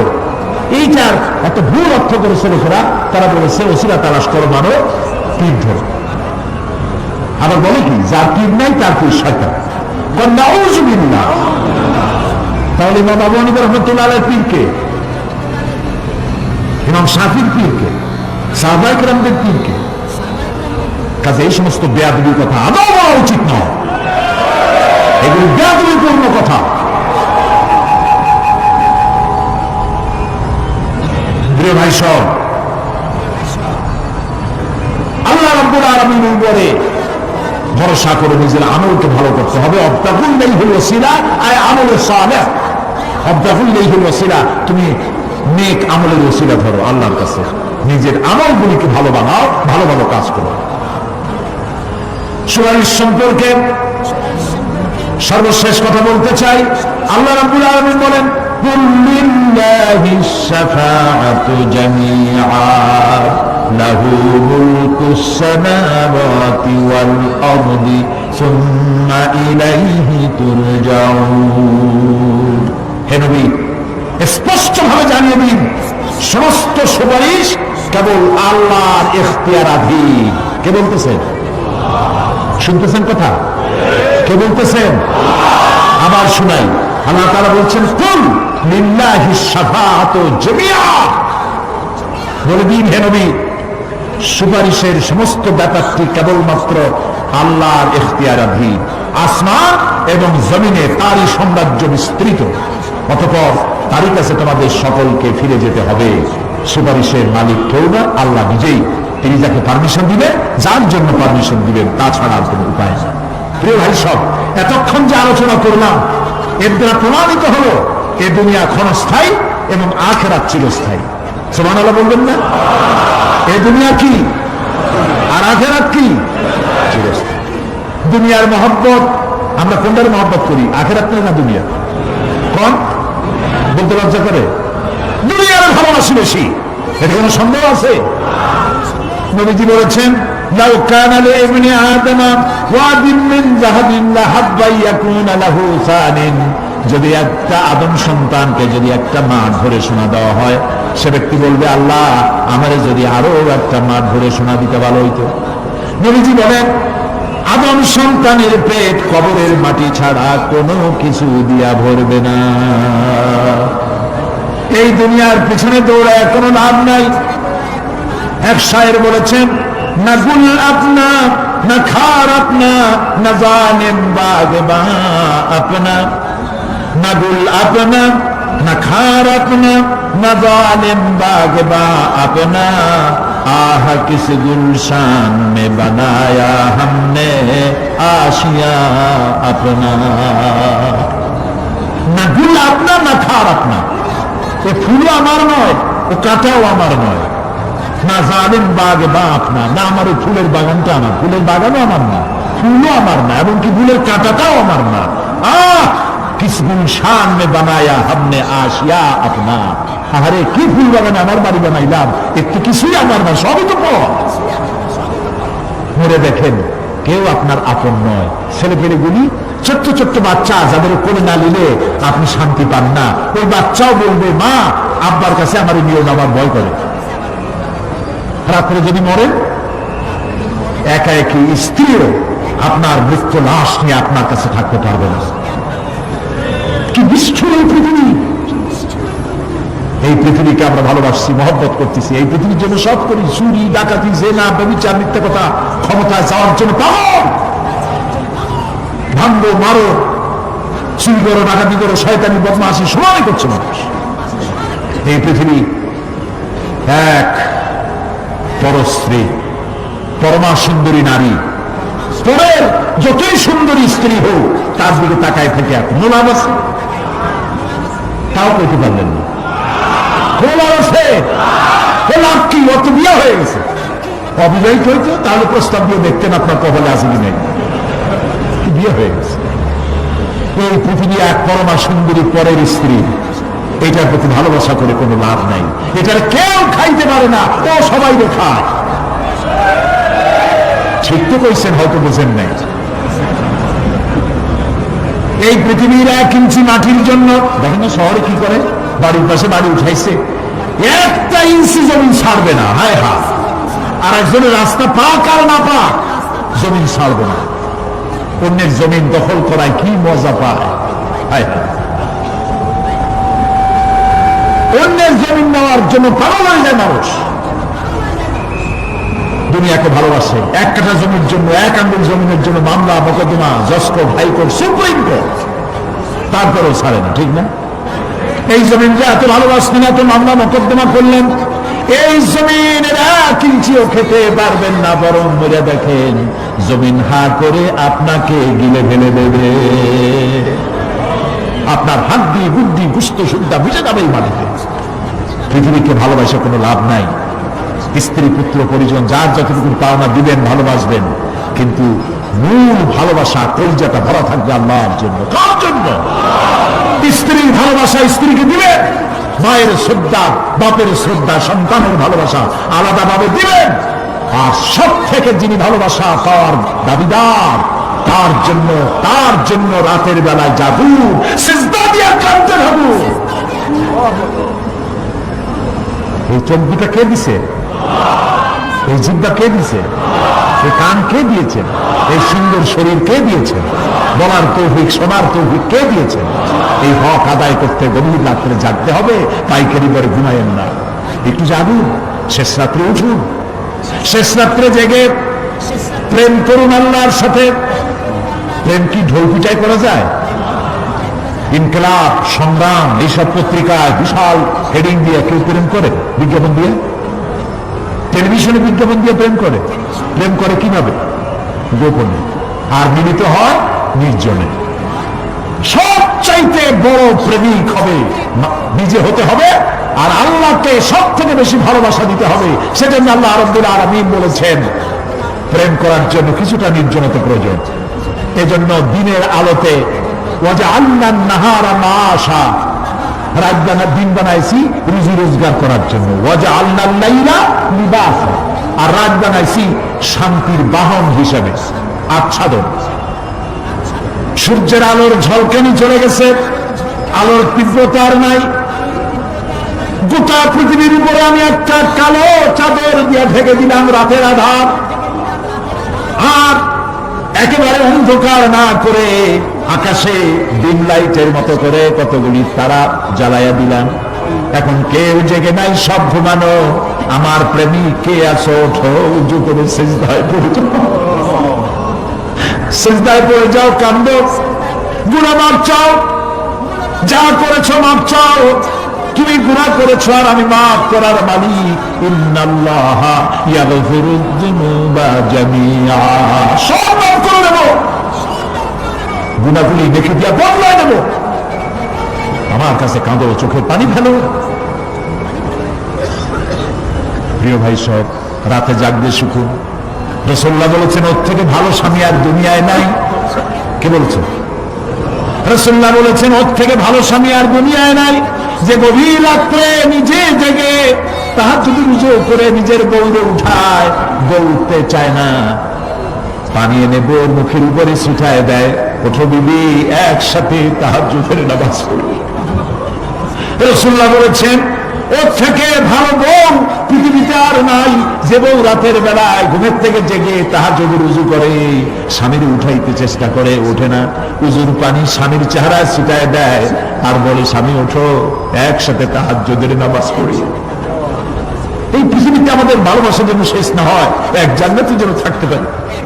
কাঁদো, ওঠো, গভীর রাত্রে তাহাজ্জুদের নামাজ পড়ে মাথাটা নিচু করে গুনগুন করে গাইতে থাকেন, ইয়া আল্লাহু, পড়েন ইয়া আল্লাহু, ইয়া রহমানু, ইয়া রহিমু, ইয়া হাইয়ু, ইয়া কাইয়ুম। প্রাণ দিয়া বলেন ইয়া আল্লাহু, ইয়া রহমানু, ইয়া রহিমু, ইয়া হাইয়ু, ইয়া কাইয়ুম। ইয়া আল্লাহু, ইয়া রহমানু, ইয়া রহিমু, ইয়া হাইয়ু, ইয়া কাইয়ুম। তাহাজ্জুদের নামাজ পড়ে এভাবে আল্লাহরে ডাকে দেখেন, চোখ দিয়া পানির বন্যা নেমে আসে, যদি ঈমান একটু থাকে। এই কান্না, নবীজি বলেছেন জাহান্নামের ভয়তে আমার সাথে না ভর মানি করেছে, এই স্মরণে পড়ে বান্দা যখন চোখ দিয়া পানি ছেড়ে দেয়, ওই চোখের পানি নাকের অর্ধেক আসতে না আসতে আমি আমার বান্দারে মাফ করে দেই।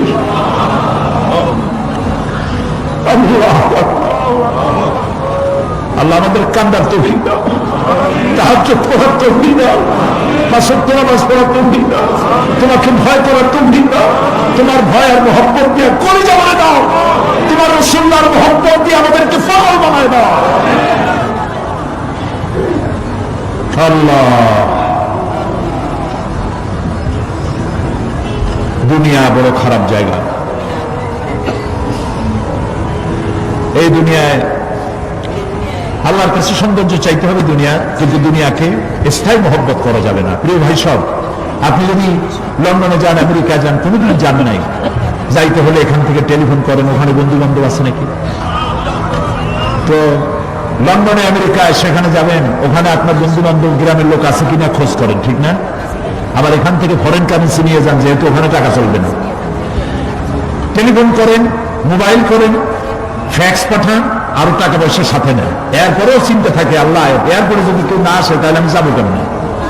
এরপরে যাওয়ার সময় আবার বলে দেন যে ভাই আমি কিন্তু আসতেছি, লন্ডন কোনোদিন আসি না, তুমি কিন্তু এয়ারপোর্টে থেকো। একটা বিদেশে যাওয়ার জন্য এত প্রস্তুতি নেন, তো সব জায়গায় বন্ধু বান্ধব কেউ না কেউ তো আছে, কিন্তু আমরা এমন একটা দেশে যাব যেখানে কেউ নাই, ফরেন কারেন্সি চলে না, গ্রামের লোক নাই, বাবা নাই, বন্ধু নাই, মা নাই, কেউ নাই।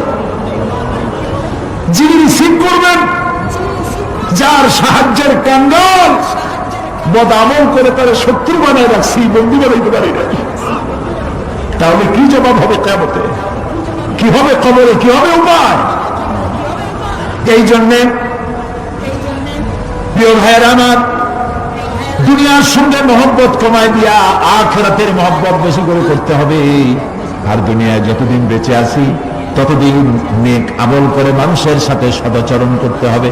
আল্লাহ তাআলা বলেছেন, লাইসাল বিররা আন তুওয়াল্লু ওয়াজুহাকুম কিবালাল মাশরিকি ওয়াল মাগরিবি ওয়ালাকিন্নাল বিররা মান আমানা বিল্লাহি ওয়াল ইয়াউমিল আখির। পূর্ব এবং পশ্চিমে কতবার তুমি মাথা ঝুঁকাইছো, এটাই কিন্তু তোমার জন্য কল্যাণ। এর মধ্যে কল্যাণ নিহিত নয়। তার মানে কি? আপনি কত সেজদা আল্লাহ দিলেন, কত মানুষ তো আছে সেজদা দিতে দিতে কপালে কালো দাগ হয়ে গেছে, আছে না? কিন্তু মিথ্যা ছাড়ে না, দোষ ছাড়ে নাই, সুদ ছাড়ে নাই, মানুষের হক নষ্ট করছে, গভর্নমেন্টের হক নষ্ট করে, জনগণের হক নষ্ট করে, আছে না এমন? তাহলে কপালে দাগ পড়ায় লাভটা হইল কি? এই জন্যই আল্লাহ বলছেন, কপালটা, চেহারাটা কোন দিকে ঘুরাইলা, পূর্ব দিকে না পশ্চিম দিকে, এটার উপরে কল্যাণ নিহিত নয়। প্রকৃত কল্যাণ, প্রকৃত ঈমান, প্রকৃত নেকি কাজ হচ্ছে আল্লাহরে বিশ্বাস করে জীবন পরিচালনা এবং পরকালকে বিশ্বাস করা। আল্লাহ যেন সেই বিশ্বাসে আমাদেরকে ধনী বানায় দেন। আমরা বলি আমিন। আজ এ পর্যন্ত, আগামীকাল আরো কথা বলবো। এই কথাগুলি আল্লাহর, এই কথাগুলি কার? আল্লাহ যেন আমাদেরকে আমল করার তৌফিক দেন। পয়গম্বরের ছেলে পর্যন্ত বিগড়ে গেছে। নূহ আলাইহিস সালাম আল্লাহর পয়গম্বর, ছেলে কাফের। লূত আলাইহিস সালাম আল্লাহর পয়গম্বর, স্ত্রী কাফের। আছে না? হেদায়েতের মালিক কে? দেখেন, ফেরাউন কাফের, স্ত্রী আসিয়া মুমিনা। সুবহানাল্লাহ বিহামদি। চিন্তা করা যায় হেদায়েত কত বড় নিয়ামত। ফেরাউন তাকে চাপ দিয়েছে, মানসিক ভাবে বলেছে আমার উপর ঈমান আনো, মূসা আলাইহিস সালামের উপর ঈমান ছেড়ে দাও, তাকে বাদ দাও, মূসা আলাইহিস সালামের আল্লাহর উপর বিশ্বাস প্রত্যাহার করো। আসিয়া বলছি তোমার উপর ঈমান আনলো, তুমি যে কেমন খোদা, আমার চাইতে ভালো তো কেউ জানে না, আমি তোমার খোদা বলে মানি না। ফেরাউন বলল, লোক লস্করকে ডেকে বলল, এরে নিয়ে যাও, এদেরকে তক্তার মধ্যে লোহাগুলি ফুটায় দিয়া সেই লোহার উপরে ভুট করে শোয়ায় দাও, আর চতুর্দিক থেকে মারতে থাকো, পিটাইতে থাকো, লোহাগুলি শরীরে ফুটতে থাকুক, তার চিল্লানির আওয়াজ যেন আমি সিংহাসনে বসে শুনতে পাই। আল্লাহর এই বান্দিকে তক্তার উপরে হাজার লোহা পিটাইয়া তক্তা উল্টাই দিয়েছে। লোহাগুলি কি হয়েছে? খারাপ হয়ে গেছে। ওর উপরে ভুট করে শোয়াইয়া পিটানো শুরু হয়েছে। হযরতে আসিয়া প্রাণ ভিক্ষা চাইলেন না। কোরআনে কারীমে রব্বুল আলামিন বলেন, হযরত আসিয়া কাঁদতে লাগলেন আর বলতে লাগলেন, রব্বুল আলামিন, আমি জালিমের জুলমের মধ্যে পড়েছি। আয় আল্লাহ তাআলা, এই জুলুম থেকে ফেরাউন এবং তার সাথী সঙ্গীদের জুলুম থেকে আমারে বাঁচাও, আর তোমার কাছে জান্নাতের ভিতরে আমার জন্য একটা ঘর বানাইয়া দিও, আমাকে ঈমানের মউত দিও। রব্বুল আলামিন ফেরেশতাদেরকে অর্ডার করলেন, আমার ফেরেশতারা আসমানের দরওয়াজাগুলো খুলে দাও, আমার আসিয়া যেন আমার জান্নাত দেখে তার রূহ যেন জান্নাতের দিকে পরওয়াজ করতে পারে। হেদায়েত আল্লাহ যারা দেন, আগুনের উপরে দাঁড়িয়ে সে আগুনের অগ্নি পরীক্ষা দিয়ে হেদায়েতের উপরে টিকে থাকে, আর কপালে যার নাই হেদায়েত থেকে বিগড়ে যায়। সেই জন্য আল্লাহর কাছে দোয়া করতে হবে, রব্বানা লা তুজিগ কুলুবানা বাদা ইয হাদাইতানা ওয়া হাব লানা মিন লাদুনকা রাহমাতান ইন্নাকা আনতাল ওয়াহ্হাব। কে জিজ্ঞেস করবেন? কে জিজ্ঞেস করবেন? বান্দাকে আল্লাহ, আল্লাহ নিজে বান্দাকে জিজ্ঞেস করলেন। বান্দা হয় কলিজা গলার কাছে চলে আসবে, আবার মৃত্যুর মতো ভয় সৃষ্টি হয়ে যাবে, কাঁদতে কাঁদতে অস্থির হয়ে যাবে, বলবে, আল্লাহ আমি তো করে ফেলেছি, আমি তোমার কাছে মাপ চাই, আমাকে ক্ষমা করে দাও। বান্দার এই হয়রানি আর পেরেশানি রেখে আল্লাহ রাব্বুল আলামিন বলবেন, বান্দা যাও, চলে যাও, আমার জান্নাতে চলে যাও, আমি তোমার মাফ করে দিলাম। এই জন্য নবীজি শিখাচ্ছেন, দোয়া করো, আল্লাহর কাছে দোয়া করো, আল্লাহুম্মা হাসিবনি হিসাবান ইয়াসীরা, পড়ে আল্লাহুম্মা হাসিবনি হিসাবান ইয়াসীরা। মানুষের যে সাধারণ হিসাব হবে সে সম্পর্কে আল্লাহ পাক বলেন, ইয়াউমাইযিন তু'রাদুনা লা তাখফা মিনকুম খাফিয়া, সেদিন তোমাদের হিসাব নিকাশ পেশ করা হবে এবং তোমাদের কোনো বিষয় গোপন রাখা হবে না, কিচ্ছু গোপন থাকবে না, সব প্রকাশিত হয়ে যাবে। ইন্না লিল্লাহি ওয়া ইন্না ইলাইহি রাজিউন। আল্লাহ তাআলা বলেন, ইয়াউমাইযি ইয়াসদুরুন নাসু আশতাতান লিয়ুরাউ আ'মালাহুম فمن يعمل مثقال ذرة خيرا يره ومن يعمل مثقال ذرة شرا يره। সেদিন মানুষকে বিভিন্ন দলে বিভক্ত করা হবে, সব এক জায়গায় থাকবে হাসরে মানুষ।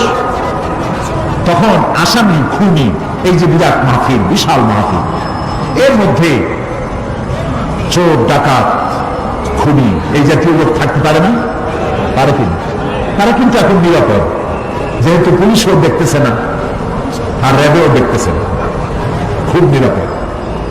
কিন্তু হঠাৎ করে যদি বলা হয় এই সমাবেশের ভেতরে সন্ত্রাসী কারা, তাদেরকে আমরা শনাক্ত করেছি, তারা আলাদা হয়ে যাও, তখন অবস্থাটা কেমন হবে?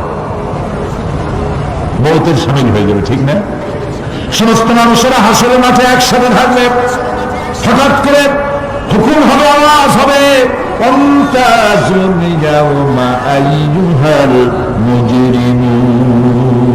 অপরাধীর দলেরা আলাদা হয়ে যাও।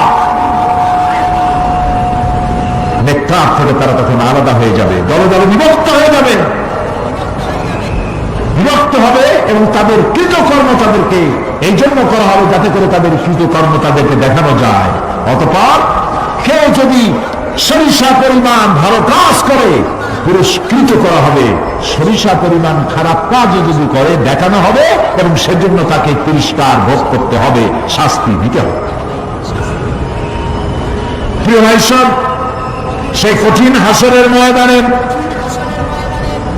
সমস্ত মানব গোষ্ঠীকে একত্রিত করা হবে। আমল নামা বলতে সেখানে বোঝানো হয় আমল নামা উপস্থিত করা হবে, যাতে মানুষের সকল ধরনের কর্মগুলিকে লিপিবদ্ধ করে রাখা হয়েছে।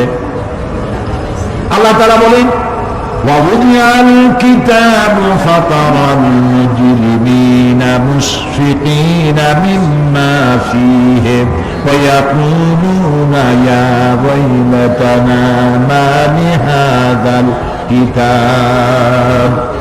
আর আমলনামা সামনে রাখা হবে, তাতে যা লেখা আছে তার কারণে আপনি অপরাধীদেরকে ভীত এবং সন্ত্রস্ত দেখতে পাবেন। আল্লাহ তাআলা বলছেন আমলনামা হাতে এসে যাবে এবং এই হাতে আমলনামা পাওয়ার পর তারা বলবে মানিহা